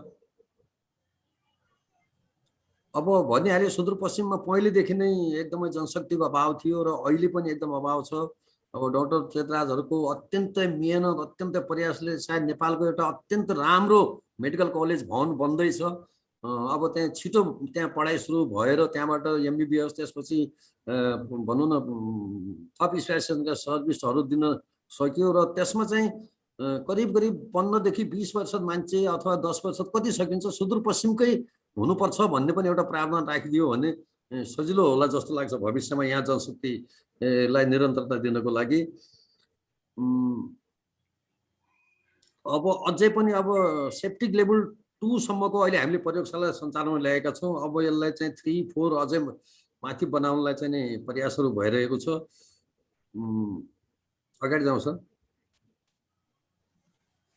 अब पहिलोमा भने नि पहिले थाहै थिएन के गर्नुपर्छ भनेर पहिलो अवमा चाहिँ हामीलाई पिपीहरूको अभाव भयो। अब थुप्रै किसिमको त्यहाँ छ। दोस्रोमा चाहिँ अक्सिजनको अभाव भयो। अनि डेथ बडी बैग अलग्गै बनाउनु पर्ने रहेछ त्यसको होइन। डेथ बडी बैगहरू पनि पछि हामीले बनाएर सबै जिल्ला र अहिले अस्पतालहरूमा हामीले पठाएका छौँ। अनि पब्लिक मुभमेन्ट चाहिँ दोस्रोमा पनि धेरै नै भयो। पहिलोमा चाहिँ निकै कन्ट्रोल भएको थियो मान्छेहरू, दोस्रोमा चाहिँ हिटुलो गर्ने अरू पनि भइहाल्यो। कोअर्डिनेसनको समस्या मैले यहाँलाई भनिहालेँ। अहिले यो संवैधानिक व्यवस्थाले नै एउटा देशमा 3टा सरकार छ र 3टालाई स्वास्थ्यको जिम्मा दिएपछि चैन अफ कमान्ड नभएर चाहिँ एउटा व्यक्तिगत चिन्जानको नाताले मात्रै हामी अहिले काम गरिरहेका छौँ। अब म सँगसँगैका भनौँ स्वास्थ्य मन्त्रालय, स्वास्थ्य सेवा विभागमा काम गर्ने साथीहरू छन्। व्यक्तिगत चिन्जानले पनि हामी अनेक काम गरेका हुन्छौँ। होइन भने यो तिम्रो जिम्मा भनिदिएको छ। यसले गर्दा चाहिँ स्वास्थ्य व्यवस्थापन गर्नु चाहिँ निकै नै गाह्रो छ वास्तवमा होइन। फेरि प्रदेशमा सामाजिक विकास मन्त्रालय भनेर राखिदियो, जहाँभित्र कि 7वटा मन्त्रालयलाई एउटा मन्त्रालयमा राखिदिएको छ। स्वास्थ्य, शिक्षा, खानेपानी के हुन्, खेलकुद अर्को लगाएर, र त्यो मन्त्रालय लेभलमा चाहिँ स्वास्थ्यको जनशक्ति एकदम न्यून राखिदिएको छ। फेरि निर्देशनालय लेभलको जनशक्ति पनि राखेको छैन त्यहाँ भने टाइमली डिसिसन दिन लाई पनि उहाँहरूलाई निकै नै गाह्रो हुन्छ। अब यस चाहिँ यो चाहिँ सिस्टम चाहिँ चेन्ज गर्नै पर्छ। अब सबैजना तपाईँ हामीले सल्लाह पनि दिनुपर्ने हुन्छ होइन। राम्रोको लागि अफिसियल लिङ्केज अथवा कसरी गर्न सकिन्छ भनेर चाहिँ हामीले सोच्ने बेला भइसकेको छ। अब होइन भने हामी हाम्रै राष्ट्रिय नीति लिएको 15 पञ्चवर्षीय योजनाको अवधारणा जुन छ स्वास्थ्यलाई कहाँ पुगाउने, अब हाम्रो नेपालको आन्तरिक लक्ष्यहरू पनि छन् कि जसो malaria free Nepal, tuberculosis free Nepal, अर्को गर्दाखेरि अब राष्ट्रको केन्द्रको एउटा नीति हुन्छ स्वास्थ्य नियमावली, स्वास्थ्य ऐन, प्रदेशले आफ्नो नियमावली ऐन बनाउने भन्छ, पालिकाले आफ्नो बनाउने भन्छ, सिङ्गै देशको चाहिँ कहिले कार्यान्वयन गरिदिने। यो अहिले र एसडिजी चाहिँ हामी यस्तै रह्यो भने चाहिँ जुन हामीले द्वन्द्वकाल थियो 10 वर्ष जनयुद्ध अथवा जे भने पनि द्वन्द्वकालमा पनि गाउँमा कोही थियो भने स्वास्थ्य र शिक्षाका कर्मचारी थिए र काम गरेका थियो। र एमडिजीको मा चाहिँ हाम्रो बाल मृत्यु दर, मातृ मृत्यु दर, डिजिज कन्ट्रोलमा चाहिँ राम्रो प्रगति भयो वास्तवमा। खास गरी सेभ मदरहुड, सुरक्षित मातृत्व कार्यक्रमहरू सुरु गरिसकेपछि पनि। र अहिले यी सबै इन्डिकेटर चाहिँ खस्दो अवस्थामा छन्। यो 3 वर्षको बिचमा हेर्नुहुन्छ भने समग्र उसमा, किनभने जिम्मेवारी कसैले पनि त्यति राम्ररी वहन गर्न सकेका छैन अगाडि। अनि अब अहिले हामी काम गर्दैछौँ, एम्बुलेन्स अहिले धेरै छन्। एम्बुलेन्सको पनि ट्र्याकिङ सिस्टम कसरी गर्ने त, कुन एम्बुलेन्स कहाँ छ भनेर हामी अब छिट्टै यो भदौ महिनाभित्र नै एउटा भनौँ न फोकल पर्सनलाई तोकेर मान्छे राखेर त्यो चाहिँ गर्दैछौँ। नभए दार्चुलाको एम्बुलेन्स कहाँ पुगेको छ, कञ्चनपुरको कहाँ छ थाहै नहुने यो सिस्टममा अब हामी अहिले जाँदैछौँ अगाडि। अब नेसनल गाइडलाइन आफ्नो छ। अहिलेको हकमा चाहिँ मल्टी सेक्टर इन्भल्भमेन्ट एकदमै जरुरी छ, जसमा स्वास्थ्य, सुरक्षा, प्रशासन, अरू स्टेक होल्डर, एनजिओ, आइएनजिओ सबैले चाहिने भनौँ कोभिडको बेला चाहिने निकै नै हातेमालो गरेको छ। कोअर्डिनेसन एकदम राम्रो नै छ अहिले। अब तेस्रो वेभको लागि चाहिँ हामी तयारी गर्दैछौँ। बच्चाहरूमा जुन भनिएको छ त्यस्तो आइहाल्यो भने अब बच्चाको लागि फेरि भेन्टिलेटर, पेडियाट्रिक भेन्टिलेटर अलग्गै हुन्छन्। उहाँहरूलाई फेरि त्यो चलाउनलाई नै सिस्टर नर्सहरूलाई पनि ट्रेनिङ गराउनु पर्ने हुन्छ। अहिले चाहिँ नि प्रदेशमा जे जति उपलब्ध हुन सक्छन् जनशक्ति चाहिँ माग गरिएको छ। अब हामी कहाँ मुस्किलले लोअर लेभलको जनशक्ति त छ नै। एएनएमहरू अब जो भन्नु त हामी ग्रासरुटमा काम गर्ने staff nurse, health assistant, medical officer भन्दा माथि एमबिबिएस पछिको माथिको अरू चाहिँ निकै नै गाह्रो छ। किन अहिले सबै देशभरिका सबै अस्पतालहरूले जनशक्ति थप्दैछन् र मार्केटमा चाहिँ त्यो छैन। र सुदूरपश्चिमको मार्केटमा त जिरो नै छ भनौँ, न त रेडियोलोजिस्ट छ, न त पेडियाट्रिसियन छन्। एक दुईजना जो छन् त्यही सेती अस्पताल, महाकाली, टिकापुरसम्म छन्, अरू पहाडतिर कहीँ पनि छैन। अब सप्लाई चेन चाहिँ हामीले अहिले एकदमै व्यवस्थित गरेका छौँ। चाहे खोपको होस् चाहे अन्य सामग्रीको होस् होइन। अब भ्याक्सिन चाहिँ जति छिटो दियो उपलब्ध हुन सक्यो त्यति छिटो चाहिँ हामी कभरेज बढाउँछौँ जस्तो मलाई लाग्छ। अब समुदायमा कसरी फैलियो, कहाँसम्म पुगेको छ विभिन्न हेर्नको लागि पनि अहिले सेरो प्रिभिलेन्स सर्भे चाहिँ 9वटा जिल्लाहरूमा हामीले सुरु गरेका छौँ र केही अब करिब 2 हप्ताभित्र चाहिँ त्यो सिद्धिन्छ र त्यसको रिपोर्ट आइसकेपछि पनि थाहा हुन्छ। अनि हामीले अझै के रणनीतिहरू लिएर चाहिँ अगाडि बढ्नुपर्ने हुन्छ भनेर अगाडि जाउँ सर। छोटकरीमा कोभिडको अवस्था बारेमा मैले यहाँलाई जानकारी गराएँ र समग्र स्वास्थ्य सेवामा चाहिँ भने पहिलेको भन्दा चाहिँ सुधार भइरहेको छ। उपचारात्मक सेवामा पनि सेती, महाकाली, टिकापुर अस्पतालहरूमा अलिकति जनशक्ति थप भएको छ। सर्भिस युनिटहरू थपिएका छन्, तर डिस्ट्रिक्ट लेभलको अस्पतालहरूमा अझै पनि सुधार गर्न एकदमै जरुरी छ। त्यहाँ कुनै पनि किसिमको विशेषज्ञ चिकित्सकहरू छैनन् अब पहिले एमडी गाइनेकोलोजिस्ट हुनुपर्ने थिएन, त्यसपछि डिजिओ पढाएको थियो डिप्लोमा गाइना अप्सनमा, त्यो पनि भएन। अहिले चाहिँ 75 दिनको ट्रेनिङ गराएर एडभान्स एसबी हामी भन्छौँ, जो नर्मल डेलिभरी हुन सक्दैन, सिएस गरेर सुत्केरी सेवालाई चाहिँ व्यवस्थित गर्नको लागि भन्न चाहिँ सबै जिल्ला सदरमुकामसम्म चाहिँ त्यो सर्भिस पुग्न सकेको छ। र त्योभन्दा अरू क्युरेटिभ सर्भिस चाहिँ पहाडी भेगहरूमा जिल्लाहरूमा चाहिँ पुग्न निकै नै गाह्रो छ। भौतिक पूर्वाधारहरूको निकै नै अभाव थियो। भैचेडा पनि एकदम सानो घर थियो, म पनि 6 वर्ष 11 महिना त्यहाँ बसेर काम गरेको। अहिले चाहिँ एकदम राम्रो अस्पताल भवन बन्दैछ।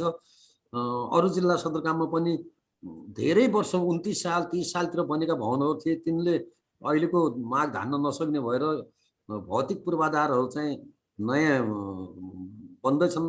तर जनशक्ति व्यवस्थापन गर्न सबभन्दा ठुलो चुनौती छ। र अहिलेको संवैधानिक व्यवस्था अनुसार हरेक स्थानीय तहमा जनसङ्ख्या को आधारमा 5, 10 र 15 शय्याको चाहिँ अस्पताल सञ्चालन गर्ने भनेको छ। र सुदूरपश्चिमका पनि 75वटा स्थानीय तहमा चाहिँ त्यो अस्पताल सञ्चालन गर्ने एउटा कुरा भइरहेको छ। र एउटा सर्वरोग अस्पताल पनि स्थापना गर्ने कुरा थियो 7वटै प्रदेशमा। र यहीँ डोटी सिलगढी र दिपायलको बिचमा चाहिँ राजा वीरेन्द्रको पालामा चाहिँ अस्पताल बनाउनु पर्छ भनेर 84 रोपनी जग्गा चाहिँ लिएको रहेछ, तर त्यो बनाउन सकिएन। र म यता निर्देशक भएर आइसकेपछि त्यो मैले थाहा पाएर त्यो जग्गा चाहिँ कसैले सशस्त्रलाई दिने, कसैले कुन निकायलाई दिने, अनेक कुराहरू गर्दै थिए। तर पछि सबैसित समन्वय गर्दा गर्दा यहाँ चाहिँ एउटा सर्वरोग अस्पताल बनाउनु पर्छ भनेर हामीले कुरा अगाडि बढायौँ। प्रदेशको मुख्यमन्त्रीदेखि सबै सहमत भएर, स्वास्थ्य मन्त्रालयले पनि सहमत भएर अहिले चाहिँ अब 50 शय्याको एउटा नयाँ अस्पताल चाहिँ नै निर्माण भएको छ। अहिले 3-4 महिना जति भयो निर्माण कार्य सुरु भएको।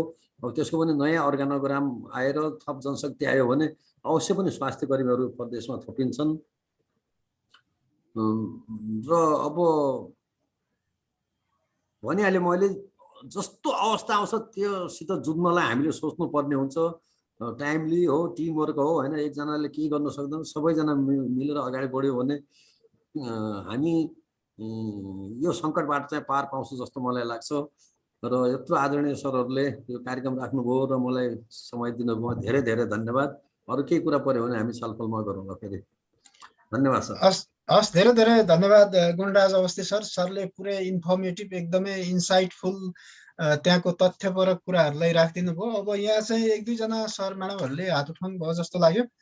कमल पनेरू सरले चाहिँ केही क्वेसन सोध्न खोज्नु भयो जस्तो लाग्यो। सर केही छ सर? कमल पनेरू। अरू सर म्याडमहरूको कसैको अवस्थी सरसँग सर्टमा केही क्वेरिजहरू छ भने कृपया राखिदिनु होला।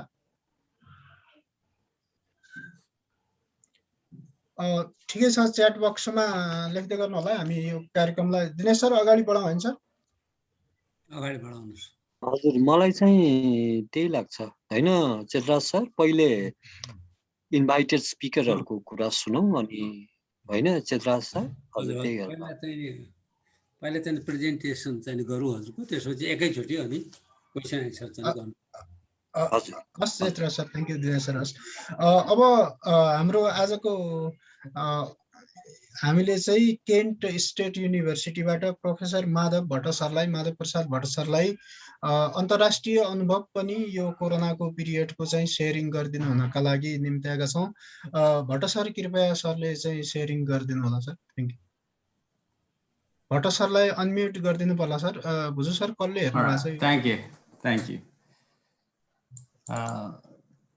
देखिरहेछ मेरो स्लाइडहरू? देखिहाल्छ सर, क्लियर छ। Okay, thank you very much. अच्छा, म चाहिँ बोल्न चाहिँ इङ्ग्लिसमा बोल्छु, पछि तपाईँहरूलाई प्रश्न गर्दा पहाडी, थारू, इङ्ग्लिस जेमा गर्नुभयो भने हुन्छ अनि सबै बुझ्छु। पछा पहाडीमा गरेर गर्ला एपिडेमियोलोजी टर्म पहाडीमा नभए हुनाले I'll speak in English. Thank you. Thank you for inviting me here. And okay. Obviously, I'm honored to be in a company of distinguished panelists like Dr. Gunraj Awasthi, who's obviously a legend working on the ground, implementing the public health policies and programs to curb the pandemic, as well as Mr. Padamraj Joshi, who is a media person. And I really want to comment on the importance of media, especially in terms of when you're dealing with health and pandemic issues. And media plays a really critical role in linking the public health professionals, scientists to the public. So the role of media is to convey the truth. And it is really important that the media conveys that truth honestly and to educate people. And conversely, media can play a really negative role if they're not able to, if they don't convey that truth honestly. So thank you for being part of this program. And among all these distinguished guests, why am I here? I'm living in the United States, but there are 3 reasons why I think I can contribute to this discussion.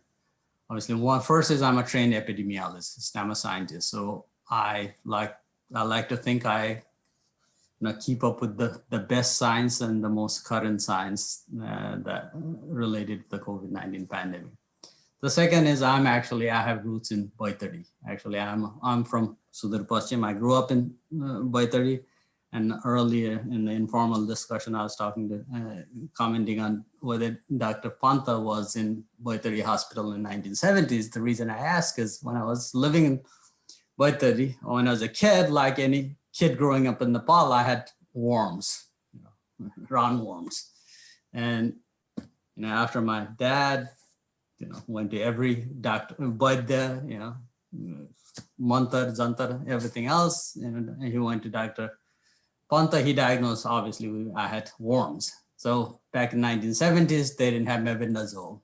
So literally he had to write a prescription that was sent to Pune, India, where my cousins lived, and they actually sent the mebendazole by mail. After a month or 2, I took the medicine and my worms were cured, and probably the story. So I have deep connection to Baitari, and so I know Baitari, and my mother and my family still live in Baitari, Kanchanpur, Kailali. So I have Western roots. So. And thirdly, I'm here to provide more of a global perspective on where the pandemic is. And this is a pandemic, and what happens in Sudur Paschim impacts what happens in the United States, and conversely, what happens everywhere else is going to impact Sudur Paschim. So we can't just look at just Sudur Paschim in isolation to see where the pandemic is evolving. So since pandemic is still going on, these are the lessons that we have learned. Dr. Awasthi has really eloquently stated all the lessons that have been learned to date, but hopefully we can take these lessons and apply to the upcoming waves, and because the pandemic is still going on, and that's a fact. We are in the middle of the pandemic now. I'll talk a little bit about the United States, where that's the country that has been most impacted and actually has been on the forefront of controlling, including vaccination.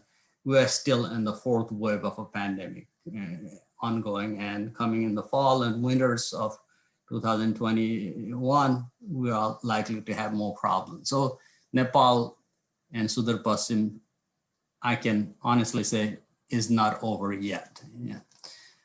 So this is an evolving pandemic locally and globally, and the reasons for it is there are a couple of reasons for it, and I'll talk about that. And the second issue I'd like to bring is, which Dr. Awasthi actually has brought quite eloquently, is about the need for local level decision, data-driven, science-based decision making at the local level. That is really important. And part of that is you need local level capacity, both in science and implementation of that science. And Sudur Paschim, there's a need for that local level expertise and science in the Sudur Paschim, and we can talk about how do we go from there. It doesn't matter me sitting here in the United States or somebody in Geneva talking WHO saying you should do X, Y, and Z, when the reality at the local level is different than the the recommendations may not be as applicable as the decisions that the local level personnel can make. So that's really important. And the third and final topic of discussion I'll raise is the way out of, in the long term, the way out of this pandemic is vaccination. But based on the experience that we have had in the United States, having the vaccination alone is not going to get you there without a lot of pain and suffering. It's going to take time to get everybody vaccinated. In the interim, the pandemic is still there. So how do we get to that point where everybody, hopefully in Nepal, can get vaccinated in a year or two? In the interim, how do you minimize the death and sickness that's going to go along with when we're waiting to get everybody vaccinated? So as I said, the pandemic is evolving. And it is evolving both in terms of how the virus is evolving, and it's evolving because our mitigations, including the vaccination, is evolving, as well as the science of the pandemic, or the understanding of this virus, as well as how to mitigate, is evolving as well. And that poses a different set of challenges. One is to coming up with a new strategy, or fine-tuning the strategies that we have for control and prevention. And the second challenge that comes with when there's an evolving situation, both in terms of science and public health mitigation measures, as well as recommendation, is then that information has to be accurately and correctly and conveyed to the general public. So general public wants concrete steps. Okay, is this virus dangerous or not? As a scientist, we can't say, well, what is my risk? Is it 0 or 100%? We can't say that with certainty. Well, you're not going to get sick if you get vaccinated. And one of the biggest things that is happening, one of the big things that is happening in the United States is this whole concept of breakthrough infection, which is a misnomer, because no vaccine is 100% effective. So if the vaccine is not 100% effective, it's 95% effective, then 5% of people who are vaccinated are going to get the infection, and some of them potentially may die. But then when the media goes and say, well, there's a breakthrough infection in people who are who are vaccinated, and the public reads that information and they go, well, why should I get vaccinated if I'm going to have a breakthrough infection and die?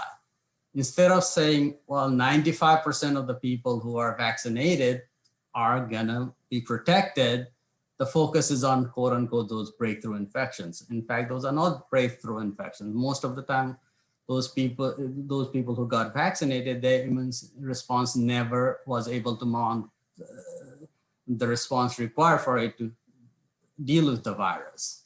And now the other thing that is happening now, all of you may have heard about, is in the United States, there's a third dose of the vaccine has been approved for people who are immunocompromised, and they're calling it a booster shot. Technically, that's not a booster shot, because these people never or did not respond. These people's immune response did not mount adequate immune response to deal with the virus. So instead of the 2-dose regimens, these people probably need 3 doses. So as opposed to a booster dose that everybody is going to need. Eventually we may need it, but we're not at this point. So now people are saying, well, if I'm going to have to get a 3rd dose, how do I deal with that?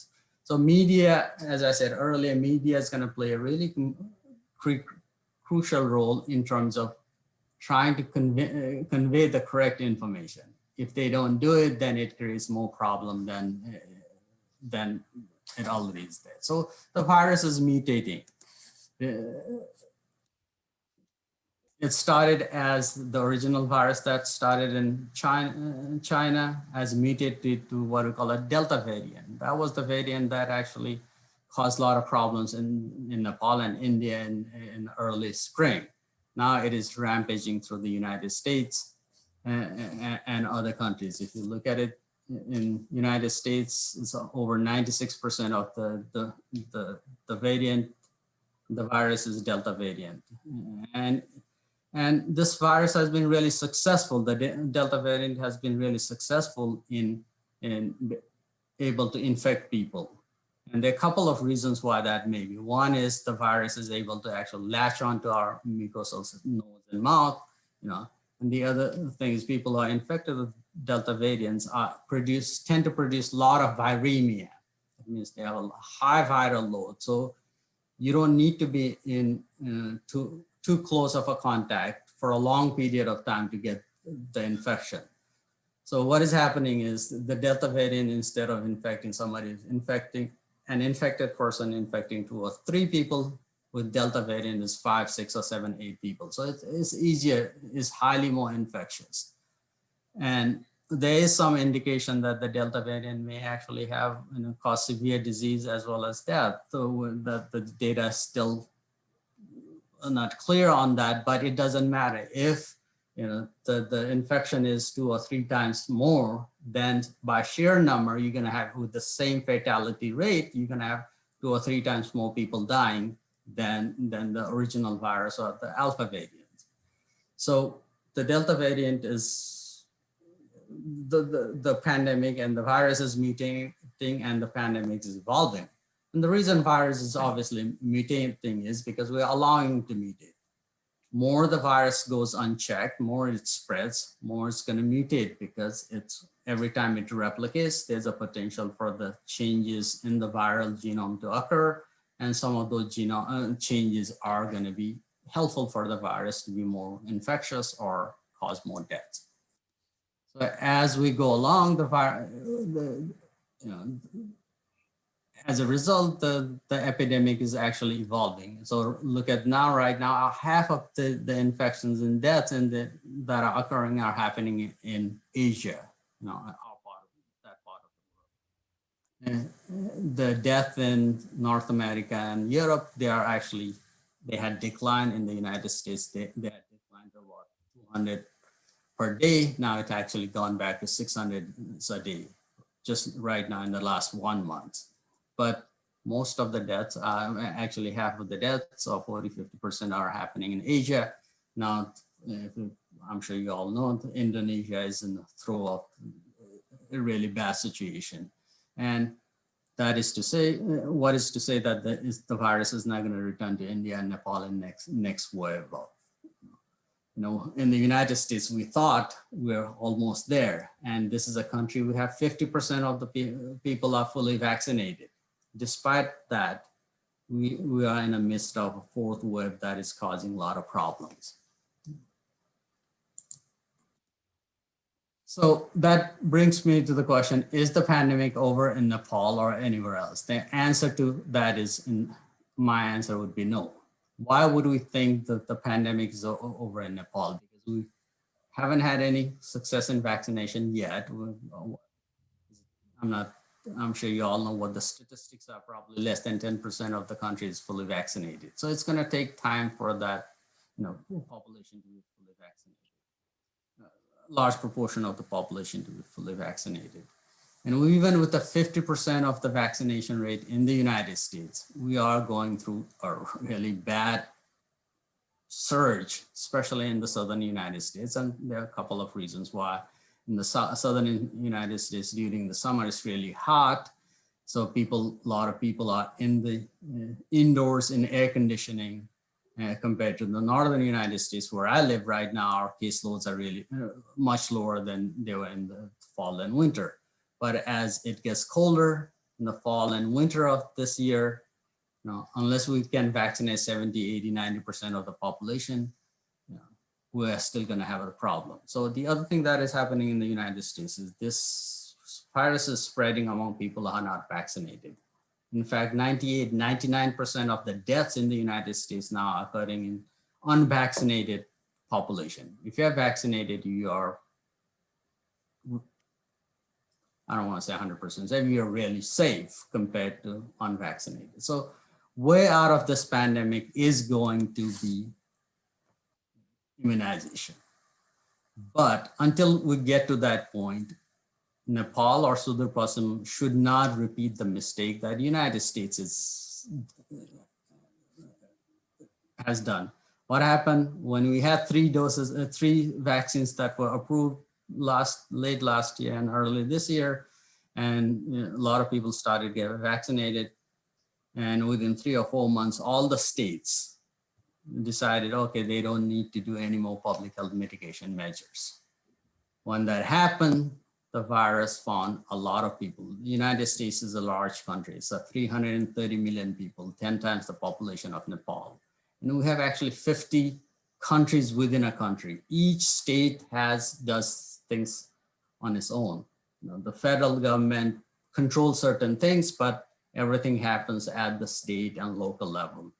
And most of the governors decided that there were declining cases, and their vaccination rates were going up. They said we don't need to have mask mandates, we don't need to have social distancing rules, and the country went open back up in June.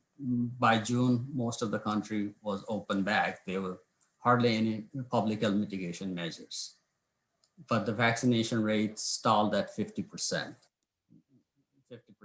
And then you have 160 million people still susceptible to the disease, and the virus spread and continuing to spread.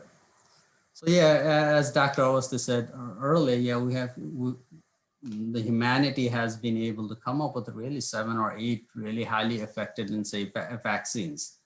And of 3 of them actually are being used in Nepal, Covishield, I believe, right? And AstraZeneca Covishield, and Johnson & Johnson's, and the China's Covaxin from, Coronavac from China. So the problem, hopefully Nepal will be able to get access to these vaccines, because that's the only way out of it.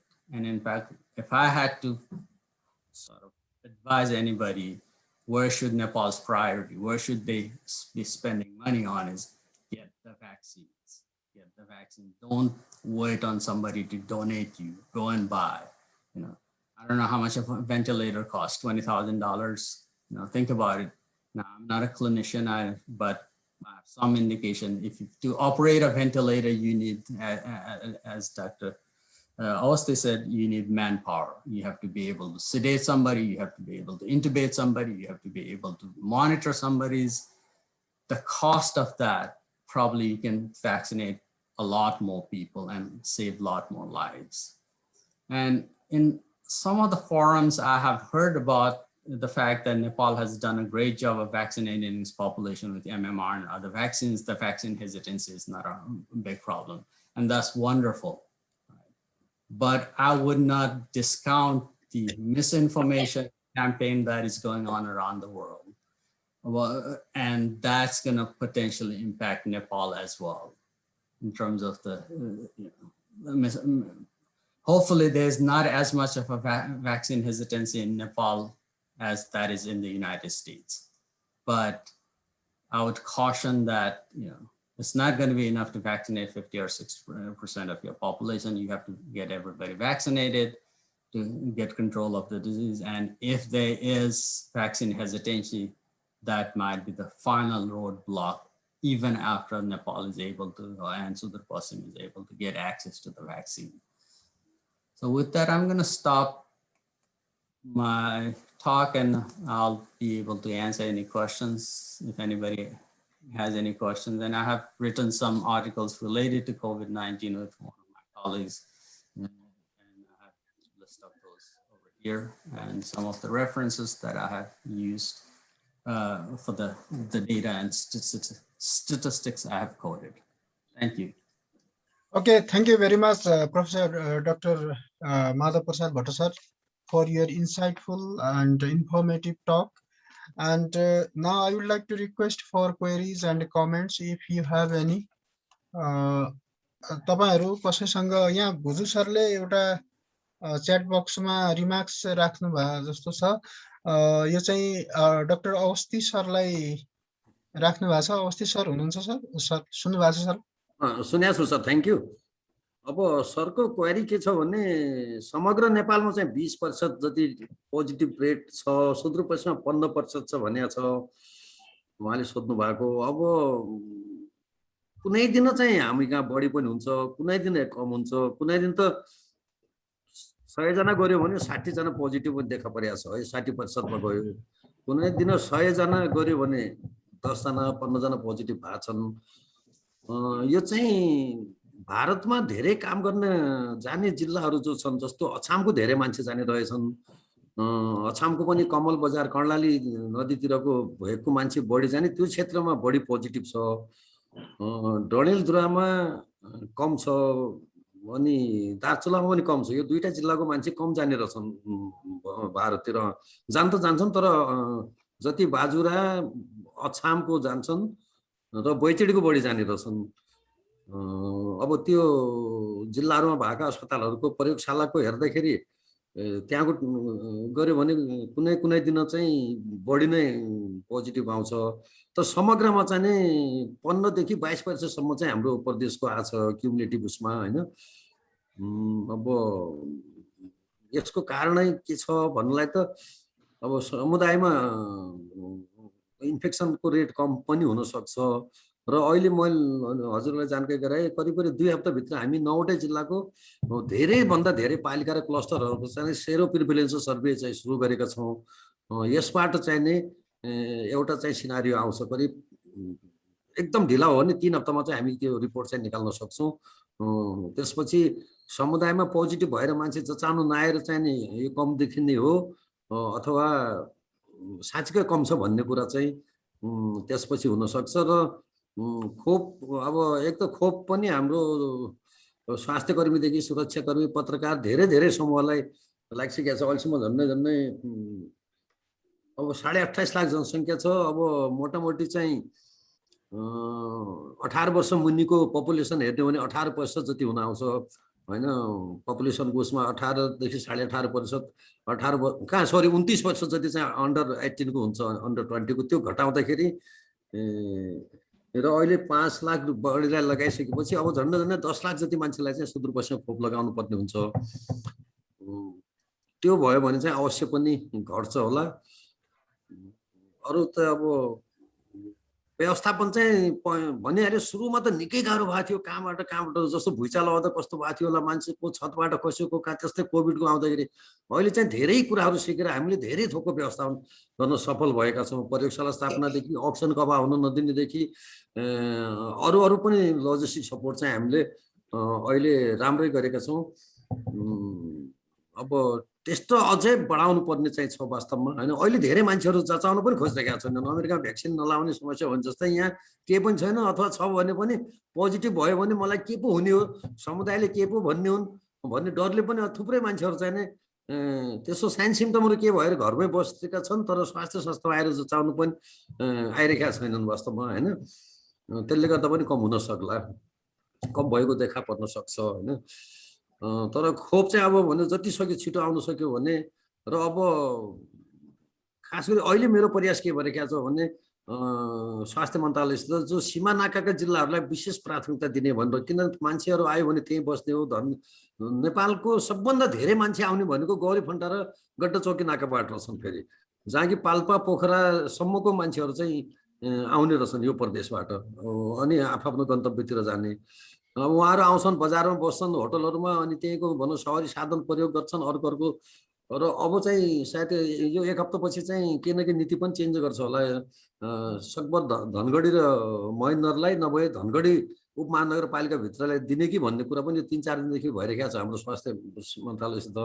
जहाँ सङ्क्रमितहरू धेरै बढी छन् त्यो ठाउँलाई र खास गरी सीमा नाका जहाँ धेरै आवजावत छ तिनलाई दिन सक्यो भन्ने यदि पोलिसीमा त्यो ल्याएर हामीलाई भनौँ भ्याक्सिन प्राप्त हो भने यो दर चाहिँ अझै पनि घट्छ जस्तो मलाई लाग्छ।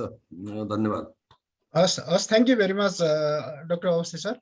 यस पछाडि हाम्रो प्रोफेसर भट्ट सरलाई पनि एउटा क्वेरी छ जस्तो लाग्यो sir. Bhatt sir.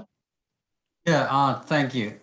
The question के थियो भने, when the pool of do you think vaccine can cut short the waves of the pandemic? The answer is yes. I think, when virus can spread unchecked, it's going to spread to a lot more people and for a lot longer period of time.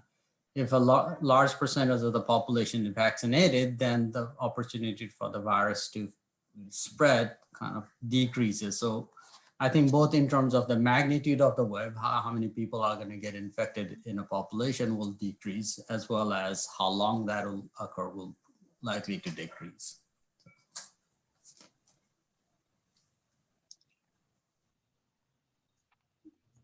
Bhatt sir अर्को पनि query छ जस्तो लाग्यो सरलाई एउटा भर्खरै च्याटमा। Okay, the first, that's a really good question. We don't actually, the data is not clear in terms of the reinfection rate, but if you have, so there's a percentage of reinfected, percentage of single vaccinated, percentage of double vaccinated. So are you talking about reinfection or the initial infection? There are two questions. Now, if you are vaccinated versus not vaccinated, what's the probability of getting infected? But then if somebody already was infected previously, and then are you going to get reinfected? Let me answer the second one first. If you are in, there was a study that came out recently about a week ago. If you are infected, previously infected, then versus if you are vaccinated, your probability of getting reinfected is almost 2 or 3 times higher than the vaccinated. That means vaccination, actually vaccines, at least the vaccines that are used in the United States, and I don't have any reason to believe other types of vaccines would not have the similar effect, is that it actually provides a better immune response and better protection than the natural infection. Okay, so that's one thing. So what percentage of the people are reinfected? We don't know that. Then the answer to that is the data is not clear, but if you are vaccinated, then your risk goes down regardless of whether it's a primary infection or the secondary infection. Did that answer what question, Kamal Shrestha? Kamal Shrestha sir सुनिरहनु भएको छ sir? Kamal Shrestha. And the other thing is with the vaccination, completing the 2 doses. If it's a 2-dose vaccine, then that's going to provide a better protection than just a single dose. If it's Johnson & Johnson, it's a single dose, that's a different. So fully vaccinated, you have much better protection than partially vaccinated. हस् thank you sir. Awasthi सरलाई मेरो सानो एउटा query sir. सरले एकचोटि लेख्नु पनि भएको थियो यो स्वास्थ्य कर्मीहरू अस्पतालमा कम छन् भनेर कता बाजुराको केसलाई हाइलाइट गरेर अलि अगाडि चाहिँ अब अहिले के छ सर 9वटा जिल्लाहरूमा डाक्टरहरू छन् कि छैनन् कि कस्तो छ सुदूरपश्चिममा? मेडिकल अफिसर भन्नाले अब एमबीबीएस लेभलको डाक्टरहरू चाहिँ अहिले सबै जिल्लाहरूमा छन्। अनि प्राथमिक स्वास्थ्य केन्द्रहरूसम्म पनि छन्, केही प्राथमिक स्वास्थ्य केन्द्रमा छैनन्, अरू लोअर स्टाफहरू चाहिँ छन्। तर जस्तो आइसियु भेन्टिलेटर चलाउन सक्ने अर्को त्यस्तो जनशक्तिहरू चाहिँ अझै पनि सुदूरपश्चिमको 6वटा जिल्लामा छैन। कञ्चनपुरमा भनौँ महाकाली अस्पताल, सेती धनगढीमा र डडेलधुरा अस्पतालसम्म अहिले छ, त्योभन्दा बढीमा चाहिँ छैनन् सर। हस् हस् thank you sir, thank you.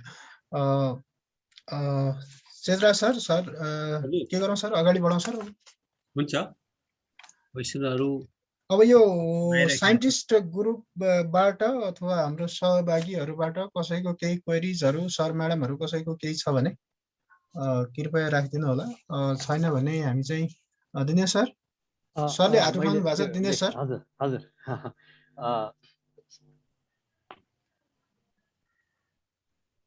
Dinesh sir mute हुनुभयो सर। मैले मुखैबाट बोलेर एउटा प्रश्न होइन, म्युट छैन, सुनिरहेको आइराख्नु भएको छ। हजुर सर अहिले ठिक छ। अध्यक्षजीको अनुमति लिएर मैले यहाँ लेख्न अलि अल्छी गरेँ। मैले हाम्रो वरिष्ठ पत्रकार साथी पदम सरलाई एउटा जिज्ञासा राख्न खोजेको, पदम सर, कि हाम्रो उता सुदूरपश्चिमाञ्चलमा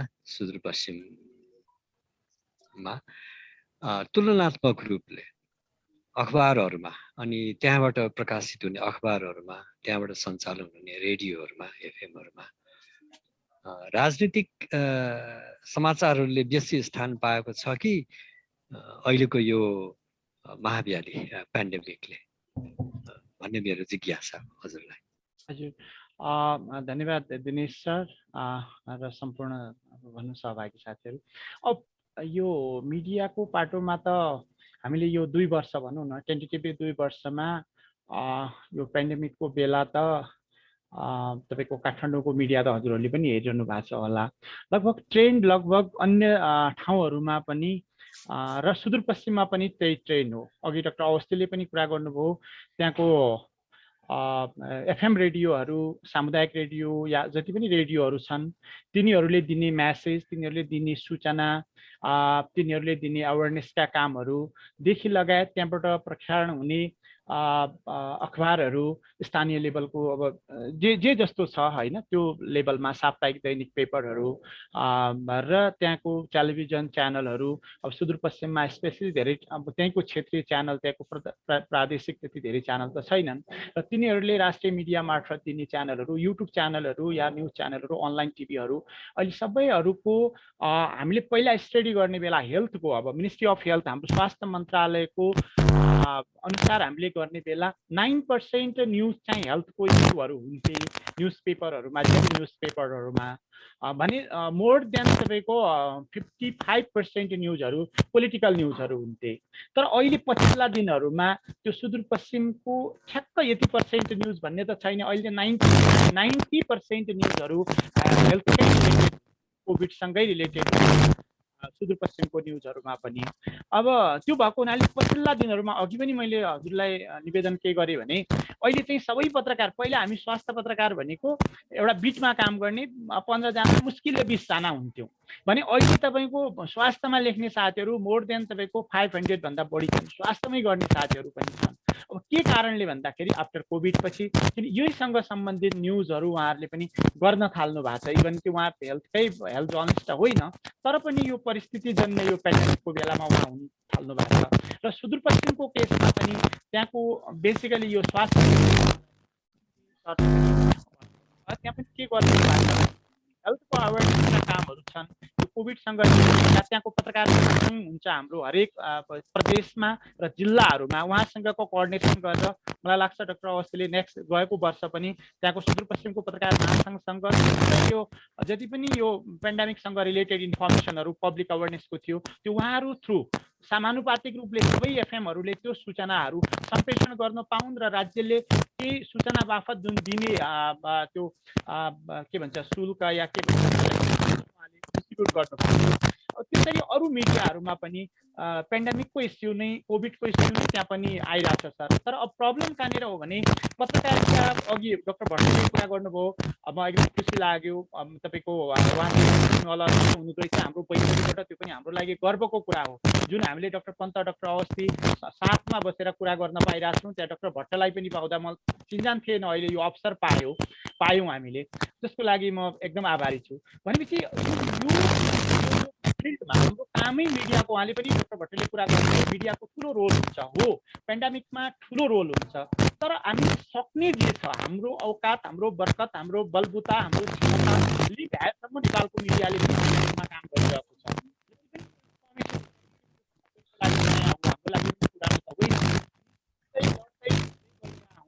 भएको हुनाले जे हामी इन्फर्मेसन डक्साफहरूले जे सरकारले दिएका इन्फर्मेसन, डक्साफहरूले दिएका इन्फर्मेसन त्यो तल्लो लेभलसम्म हामीले पुर्याउने काममा हाम्रो सुदूरपश्चिमको मिडियाहरू पनि लागेका छन्। त्यहाँको सबै एफएमहरू बेसिकली जुन गाउँ गाउँसम्म स्थानीय पुगेका छन्, त्यो एफएमहरूको ठुलो कन्ट्रिब्युसन छ। न्युज पेपर र त्यहाँबाट रिपोर्टिङ गर्ने जुन राष्ट्रिय मिडियामा काम गर्ने साथीहरू छन्, उनीहरूको पनि ठुलो कन्ट्रिब्युसन छ। तर पेन्डेमिकको बेला सबै पत्रिकाहरू राम्ररी, यो लकडाउनको बेलामा हजुरलाई थाहा छ धेरै जसो राम्ररी सञ्चालन हुन सकेनन् प्रिन्ट मिडियाहरू, तर पनि अनलाइन मार्फत हामीले यसलाई कसरी हुन सक्नेसम्म इन्फर्मेसन दिएका छौँ सर। त्यो चाहिँ हाम्रो कामै भनेको मिडियाको to inform the people, to educate the people, to encourage the people भन्ने काममा हामी सचेत छौँ र गरिरहेछौँ। आफ्नो सक्दो लर्निङ बाई डुइङ अनुसार गरिरहेछौँ। यो तपाईँहरूले मूल्याङ्कन गर्ने काम पनि हो र सुदूरपश्चिमको केसमा गरिरहेछन् आफ्नो शक्ति, आफ्नो सके अनुसार साथीभाइहरूले। हजुर सर। पदमराज सर एउटा च्याटमा चाहिँ क्वेरी आए जस्तो छ हजुरलाई।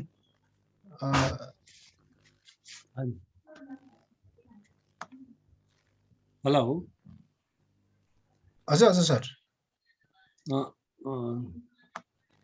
मैले सुने नि, के भन्नुभयो? हाम्रो पदमराज सरलाई एउटा चाहिँ सानो क्वेसन चाहिँ च्याट बक्समा आए जस्तो छ, सरले हेरिरहनु भएको छ पदम सर? सर के Padamraj address type of suggestion के भने सर, यो भन्नु त कमल सर के क्वेसन गर्नु भएको हो? न्युजपेपरमा न्युजपेपरको टपमा हजुर त्यहाँ प्रकाशन न्युजपेपरहरूको टपमा मास्कको प्रयोग गरौँ भन्ने किसिमको नाराहरू नियमित रूपबाट छापे कसो होला भन्ने एउटा सुझाव। हैन, एकदमै राम्रो सर। यो चाहिँ गरिब न्युजपेपरहरूमा मास्कको प्रयोग गरौँ भन्ने हाम्रो स्वास्थ्य मन्त्रालय स्वास्थ्य सूचना केन्द्रको इन्फर्मेसन या सुदूरपश्चिम हाम्रो स्वास्थ्य निर्देशनालयको इन्फर्मेसनहरू, अनि त्यसपछि यो के भन्छ विज्ञापन बोर्डको इन्फर्मेसनहरू, हाम्रो सूचना विभाग भन्ने छ तपाईँको के भन्छ यो सूचना र यस्तो पेन्डेमिकको बेला मिडिया आफै पनि उसको पनि सोसियल रेस्पोन्सिबिलिटी हुन्छ र त्यो अब त्यो माथि तपाईँ हजुरले भने जस्तै त्यो साइडमा छाप्ने गरेका छन्। अब सबै कतिले गरेका छन्, कतिले सबैले गरेका छन् भनेर त मैले पनि त्यो एक्ज्याक्टली भन्न सक्दिनँ। तर धेरै सो मिडियाहरूले हजुरले भने जस्तो त्यसलाई चाहिँ मास्टर हेडमा या साइडमा एयर प्यानलमा या कहाँ हुन्छ त्यसलाई स्थान दिएको चाहिँ छ सर। हस्, thank you very much Padamraj sir. अब यस पछाडि चाहिँ यो मनमोहन मेमोरियल इन्स्टिट्युटबाट associate professor doctor Mahendra Bhatt सरलाई, आजको हाम्रो सम्पूर्ण अतिथिहरू र पार्टिसिपेन्ट्सहरूलाई धन्यवाद ज्ञापन गरिदिनु हुनका लागि म अनुरोध गर्न चाहन्छु। भट्ट सर हुनुहुन्छ sir? Mahendra Bhatt sir?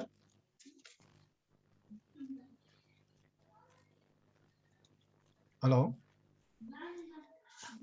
Bhatt sir, सायद अहिले अनम्युट गर्नु। हजुर, अनम्युट गरिदिनु पर्ला महेन्द्र भट्ट सरलाई। सर को हुन्छ? दिनेश सर? महेन्द्र भट्ट सर देखिँदैन।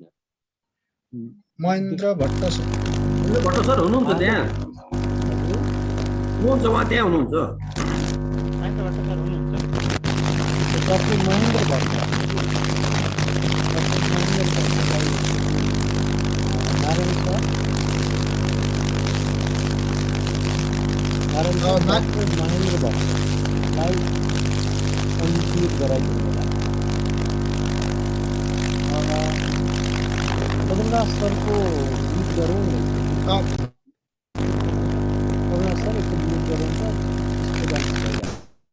ओके भयो। डाक्टर महेन्द्र भट्ट सरलाई एकचोटि अनम्युट गरिदिनुहोस् त नारायण सर। होस्ट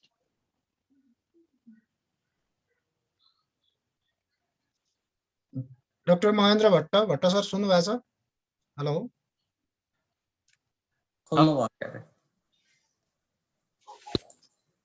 सर, नमस्कार। फेरि नमस्कार गरेँ मैले। कस्तो भयो नि, यो अघिदेखि अनम्युट भइरहेको, मैले मेसेज पनि लेखेको थिएँ। सर्वप्रथम सम्पूर्ण हाम्रो आदरणीय सिनियर यतिको हाम्रो के भन्छ स्वास्थ्य क्षेत्र तथा हाम्रो साइन्टिफिक सेक्टरमा एज वेल एज एजुकेसन सेक्टरमा यत्रो कामको अनुभव भएका हाम्रो प्रोफेसर लेभलका सम्पूर्ण आदरणीय यस साइन्टिस्ट नेपाल 65th सेसनमा पाल्नुभएका सम्पूर्ण हाम्रो आदरणीय दिग्गज वर्गमा मेरो नमस्कार। साथै यसलाई चेयर भएका प्रोफेसर डाक्टर चेतराज पन्त ज्यूको जुन हाम्रो सम्पूर्ण कन्ट्रिब्युसन छ हाम्रो सुदूरपश्चिम क्षेत्रमा, त्यसको लागि पनि म एकदम सम्झिन चाहन्छु र एकदमै नमस्कार गर्न चाहन्छु।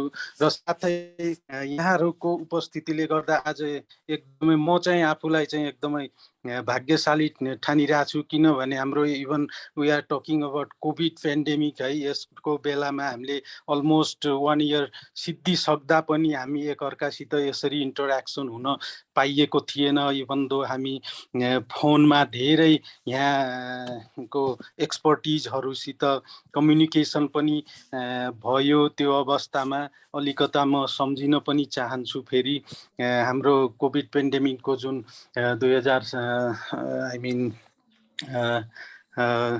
76 सालको चैत्रको अवस्थामा हामीहरू जस्तो यो एउटा फ्रन्ट लाइनमा काम गर्नुपर्ने अवस्था थियो। एउटा कोभिड पेन्डेमिकको स्क्रिनिङ र डायग्नोसिसलाई चाहिँ फर्स्ट अफ अल सेटल गरेर त्यसपछि चाहिँ ट्रिटमेन्ट र त्यसको चाहिँ पब्लिक हेल्थ प्रिभेन्सन को बाटोमा राष्ट्रिय स्वास्थ्य सेवा विभाग लागिरहेको अवस्थादेखि हामीले काम गर्न सुरु गरेको हाम्रो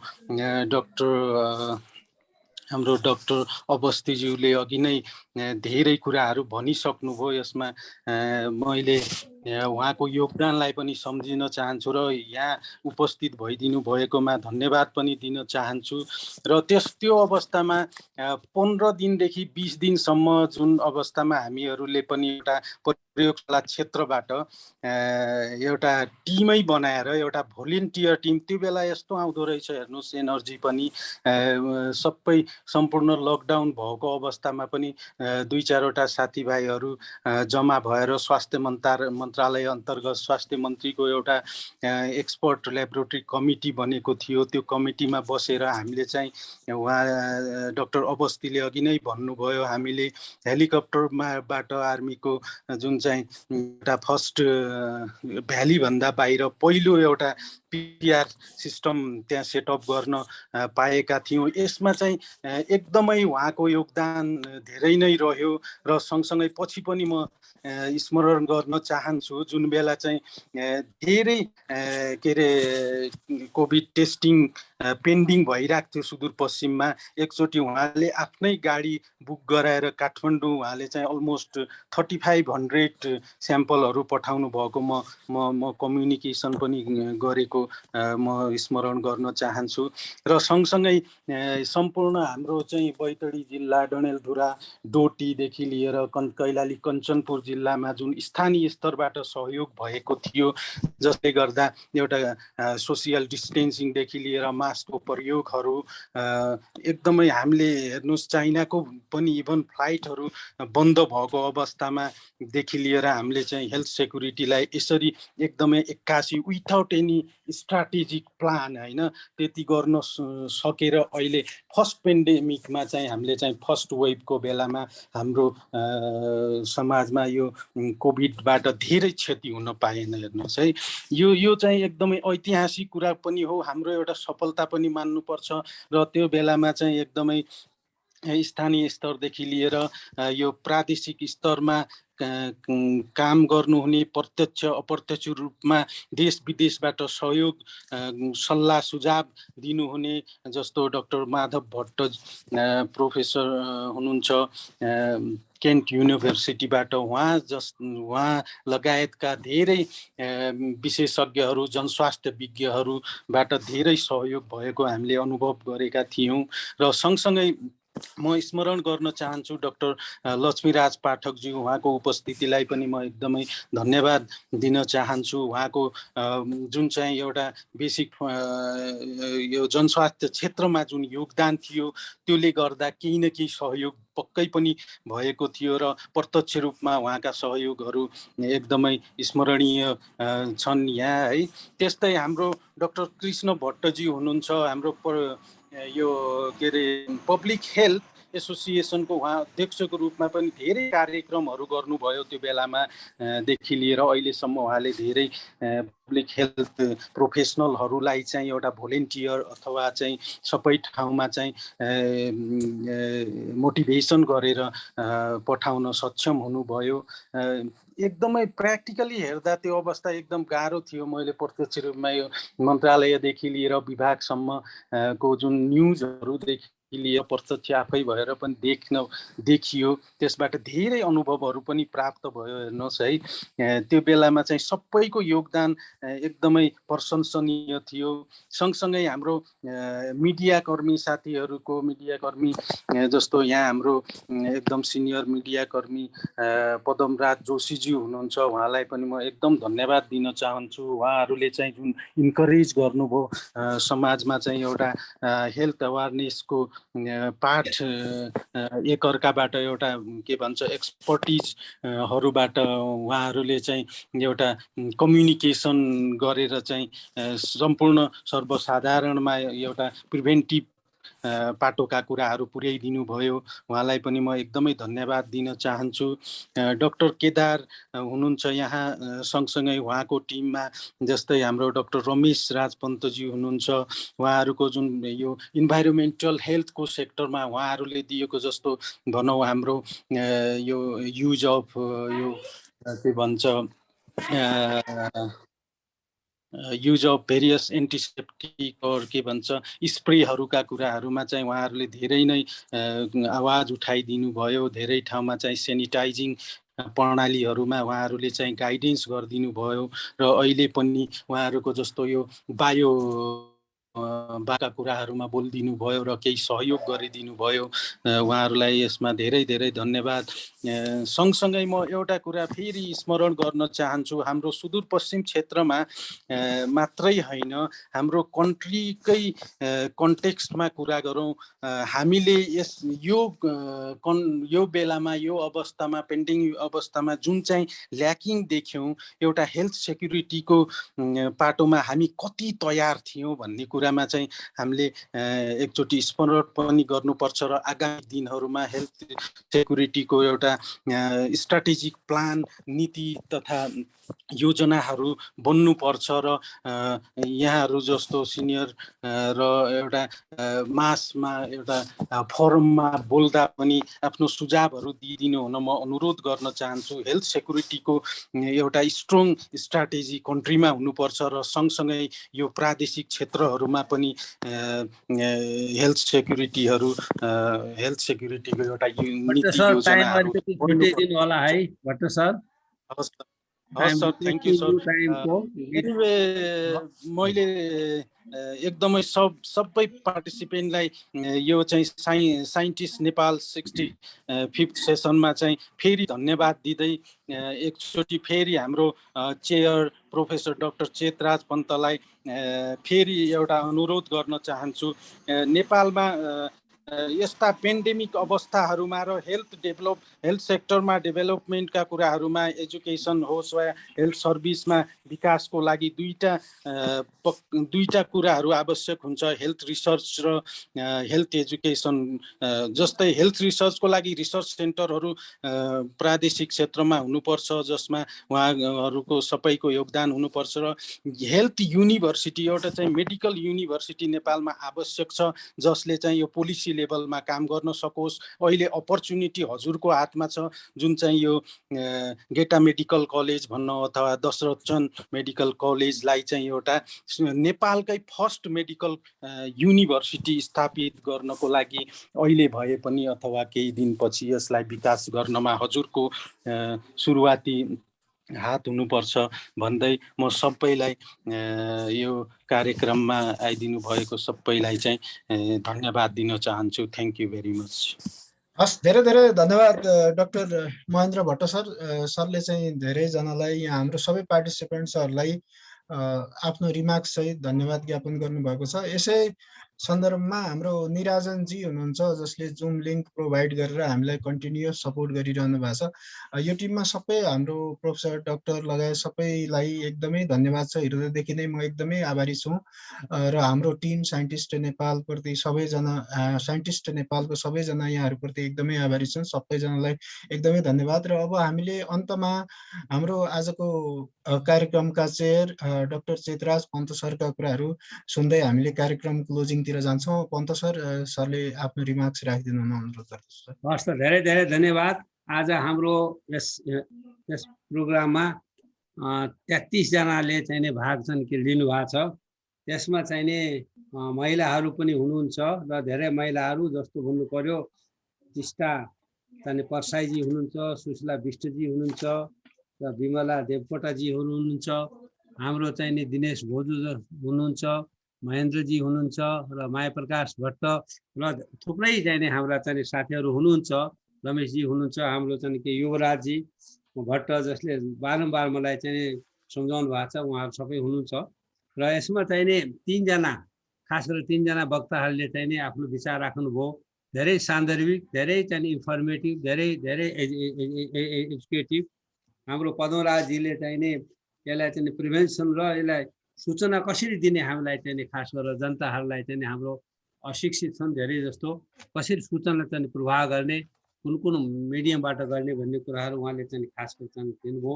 त्यसै गरेर हाम्रो गुणराजजीले चाहिँ एउटा आजसम्म चाहिँ के प्रयास भयो र के चाहिँ हाम्रो चाहिँ सक्सेस र फेलियर के छन् भन्ने कुराहरू एउटा प्रश्न उहाँ यहाँले चाहिँ के राखिदिनु भयो। र उहाँ अहिलेसम्म हेर्दाखेरि झन्डै चाहिँ 45,500 चाहिँ पोजिटिभ केस चाहिँ भएका रहेछन्। त्यसमा 500 करिब 559 अनाहत जति मान्छेहरूको मृत्यु भएको रहेछ यसबाट। र खास गरेर यो ज्यादा इफेक्ट भएको चाहिँ 20 देखि 50 वर्षको उमेरको चाहिने मान्छेलाई चाहिँ हाम्रो सुदूरपश्चिमाञ्चलमा ज्यादा चाहिँ इफेक्ट गरेको रहेछ।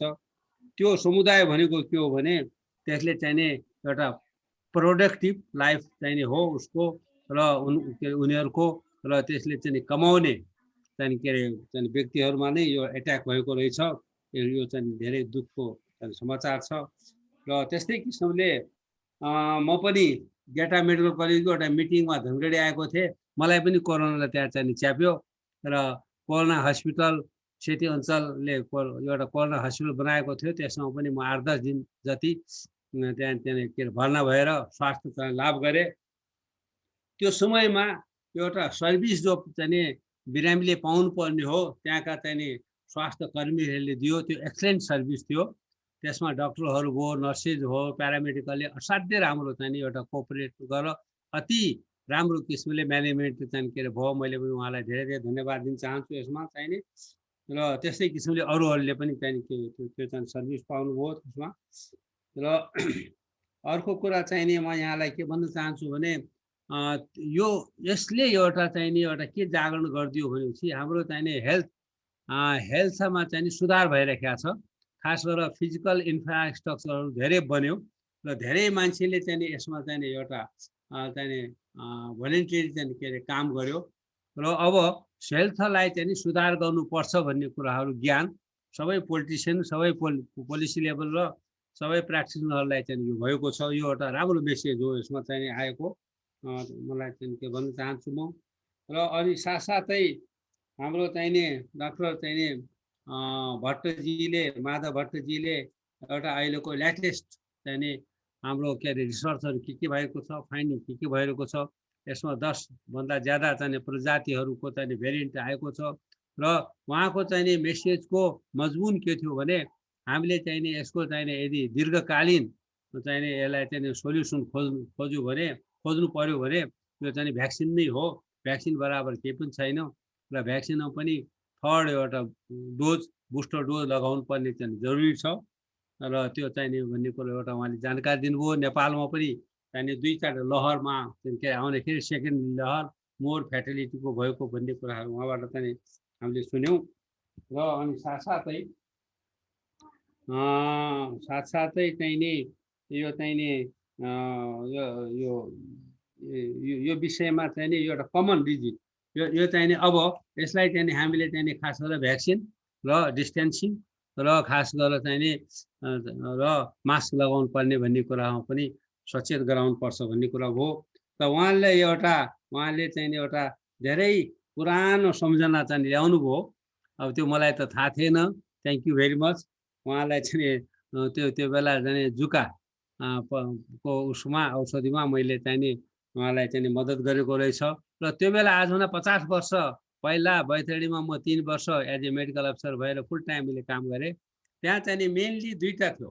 कसैको चाहिँ नि बच्चाहरूको पेट अलिक ठुलो हुन साथ पेटमा हात राख्न साथ म भन्थेँ यहाँ जुका छ है, ल जुकाको दबाई दियो भन्थेँ। त्यो साँच्चै नि मेरो चाहिँ 95% चाहिँ ठिक हुन्थ्यो। र महिलाहरू अलिकति पहिलो हुन साथ उनीहरू माटो खाने चलन थियो। त्यस कारण चाहिँ एनिमिया ज्यादा हुन्थ्यो है। त्यो चाहिँ दुईटा चिजहरू थियो। त अहिले त धेरै फरक भइसक्यो त्यसमा र धेरै राम्रो कुराहरू चाहिँ भएको छ।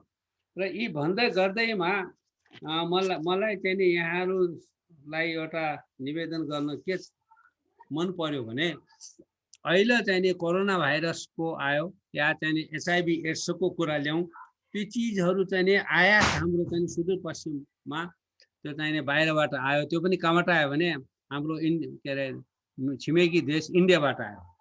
किन आयो भने हाम्रा चाहिँ नि खास गरेर के अरे कमाउने उमेरका हाम्रा चाहिँ नि भाइ बहिनीहरू र सबै चाहिँ नि इन्डियामा चाहिँ नि गएर 6 महिना चाहिँ नि कमसे कम काम गर्यो भने अनि मात्र उहाँहरूको जीविका चाहिँ चल्छ। त्यो हाम्रो बुवा बाजेदेखि कैयौँ वर्षदेखि यो चाहिँ नि हामीले चाहिँ नि देखेका छौँ। र अब यसलाई चाहिँ नि कसरी चाहिँ नि ब्रेक गर्ने, त्यो चाहिँ नि एउटा हामीले विषयको कुरा हो वास्तवमा। त्यसले धेरै कुराहरू चाहिँ के अरे यसलाई चाहिँ के अरे सल्भ गर्छ। यो चाहिँ नि पोभर्टी र अनि lack of the education, lack of the proper एजुकेसनले गर्दाखेरि हाम्रो चाहिँ त्यो भएको छ। र यसलाई हामीले कसरी गर्न सक्छौँ भने अहिले चाहिँ नि प्रदेश सरकार छ। प्रदेश सरकारसँग आफ्नो किसिमले माने एज युजुअल बिजनेस भने जस्तै एज युजुअल चाहिँ नि कार्यक्रम मात्र उसमा छ। र एउटा फड्को कसरी मार्ने भन्ने किसिमको कार्यक्रम चाहिँ नि मैले 2-3 सालदेखि उहाँहरूको चाहिँ नि बजेट हेर्दाखेरि देखेको छैन। मलाई के लाग्छ भने त्यसको मूल कारण के हो भने हाम्रो चाहिँ नि क्वालिटीको एजुकेसन हामीले बनाउन सकेको छैन, त्यो पनि टेक्निकल एजुकेसन। यदि त्यसमा हामीले चाहिँ नि जस्तो मेडिकल कलेज अब आउँदैछ र त्यस्तै किसिमको भेटनरीको भयो, एग्रिकल्चर भयो, त्यस्तै चाहिँ नि फरेस्ट्रीको भयो, चाहिँ नि त्यस्ता खालका चाहिँ नि हाम्रो चाहिँ नि टेक्निकल चाहिँ नि किसिमका चाहिँ नि यदि विद्यालयहरू त्यस्ता चाहिँ नि पढाइ हुने चाहिँ नि स्कुलहरू र क्याम्पसहरू यदि हामीले स्थापना गर्यो भनेपछि उहाँहरू चाहिँ नि ले यो जेनेरेसनमा पढ्यो भने दोस्रो जेनेरेसन चाहिँ नि ठुलो एउटा सुधार आउँछ, नत्र चाहिँ नि हुँदैन। त्यसको लागि हामीहरू जति चाहिँ नि बाहिरमा छौँ भित्रमा छौँ, जसलाई अलिकति चाहिँ नि हामीले यो विषयमा चाहिँ नि अलिकति ज्ञान छ भने हाम्रो पोलिटिसियनहरूलाई हामीले एउटा ग्रुप भएर यस्तै किसिमले उहाँहरूलाई हामीले चाहिँ नि यसलाई बिस्तारै चाहिँ बताउँछ, उहाँलाई चाहिँ हामीले चाहिँ मोटिभेट गर्नु छ र यो बाटोमा हामीले चाहिँ लैजानु पर्ने छ। उहाँहरू पोलिटिसियन आफ्नो काम चाहिँ गर्दै हुनुहुन्छ। सायद जति चाहिँ नि हामीले यो विषयमा अलिकति चाहिँ बुझेका छौँ त्यति बुझ्नको लागि उहाँसँग टाइम छैन होला।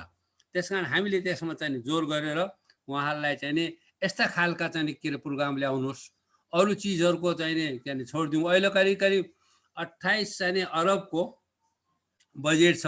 त्यसमा यहाँले हेर्ने भयो भने त्यो रियल चाहिँ नि त्यो चाहिँ पोभर्टी र एजुकेसनमा फड्को मान्ने कुनै पनि प्रोग्राम छैन। त्यसकारण चाहिँ नि यो हाम्रो चाहिँ नि साथीहरू जो विदेशमा हुनुहुन्छ, हामीहरू जति छौँ, हामीहरूको एउटा कर्तव्य के हुन्छ भने उहाँहरूलाई चाहिँ नि यो विषयमा चाहिँ नि देखाइदिने बाटो राम्रोसँग चाहिँ नि उहाँलाई चाहिँ नि मोटिभेट गर्ने र इम्प्लिमेन्टेसन गराइदिने। त्यो भयो भने पछिको जेनेरेसनले यो चाहिँ इन्डियामा यसरी धाउनु पर्ने बाट चाहिँ नि हामीले छुटकारा पाउँछ। धाउनै पर्यो पनि उनीहरू मोर टेक्निकल पर्सन भएर चाहिँ जान्छन्। त्यो भयो भने it is long solution for so many other root causes. र यसमा आज जो सबै चाहिँ स्पिकरहरूले र अरू पार्टिसिपेन्टले चाहिँ भाग लिनुभयो, यहाँ सबैलाई धेरै धेरै धन्यवाद दिन्छु।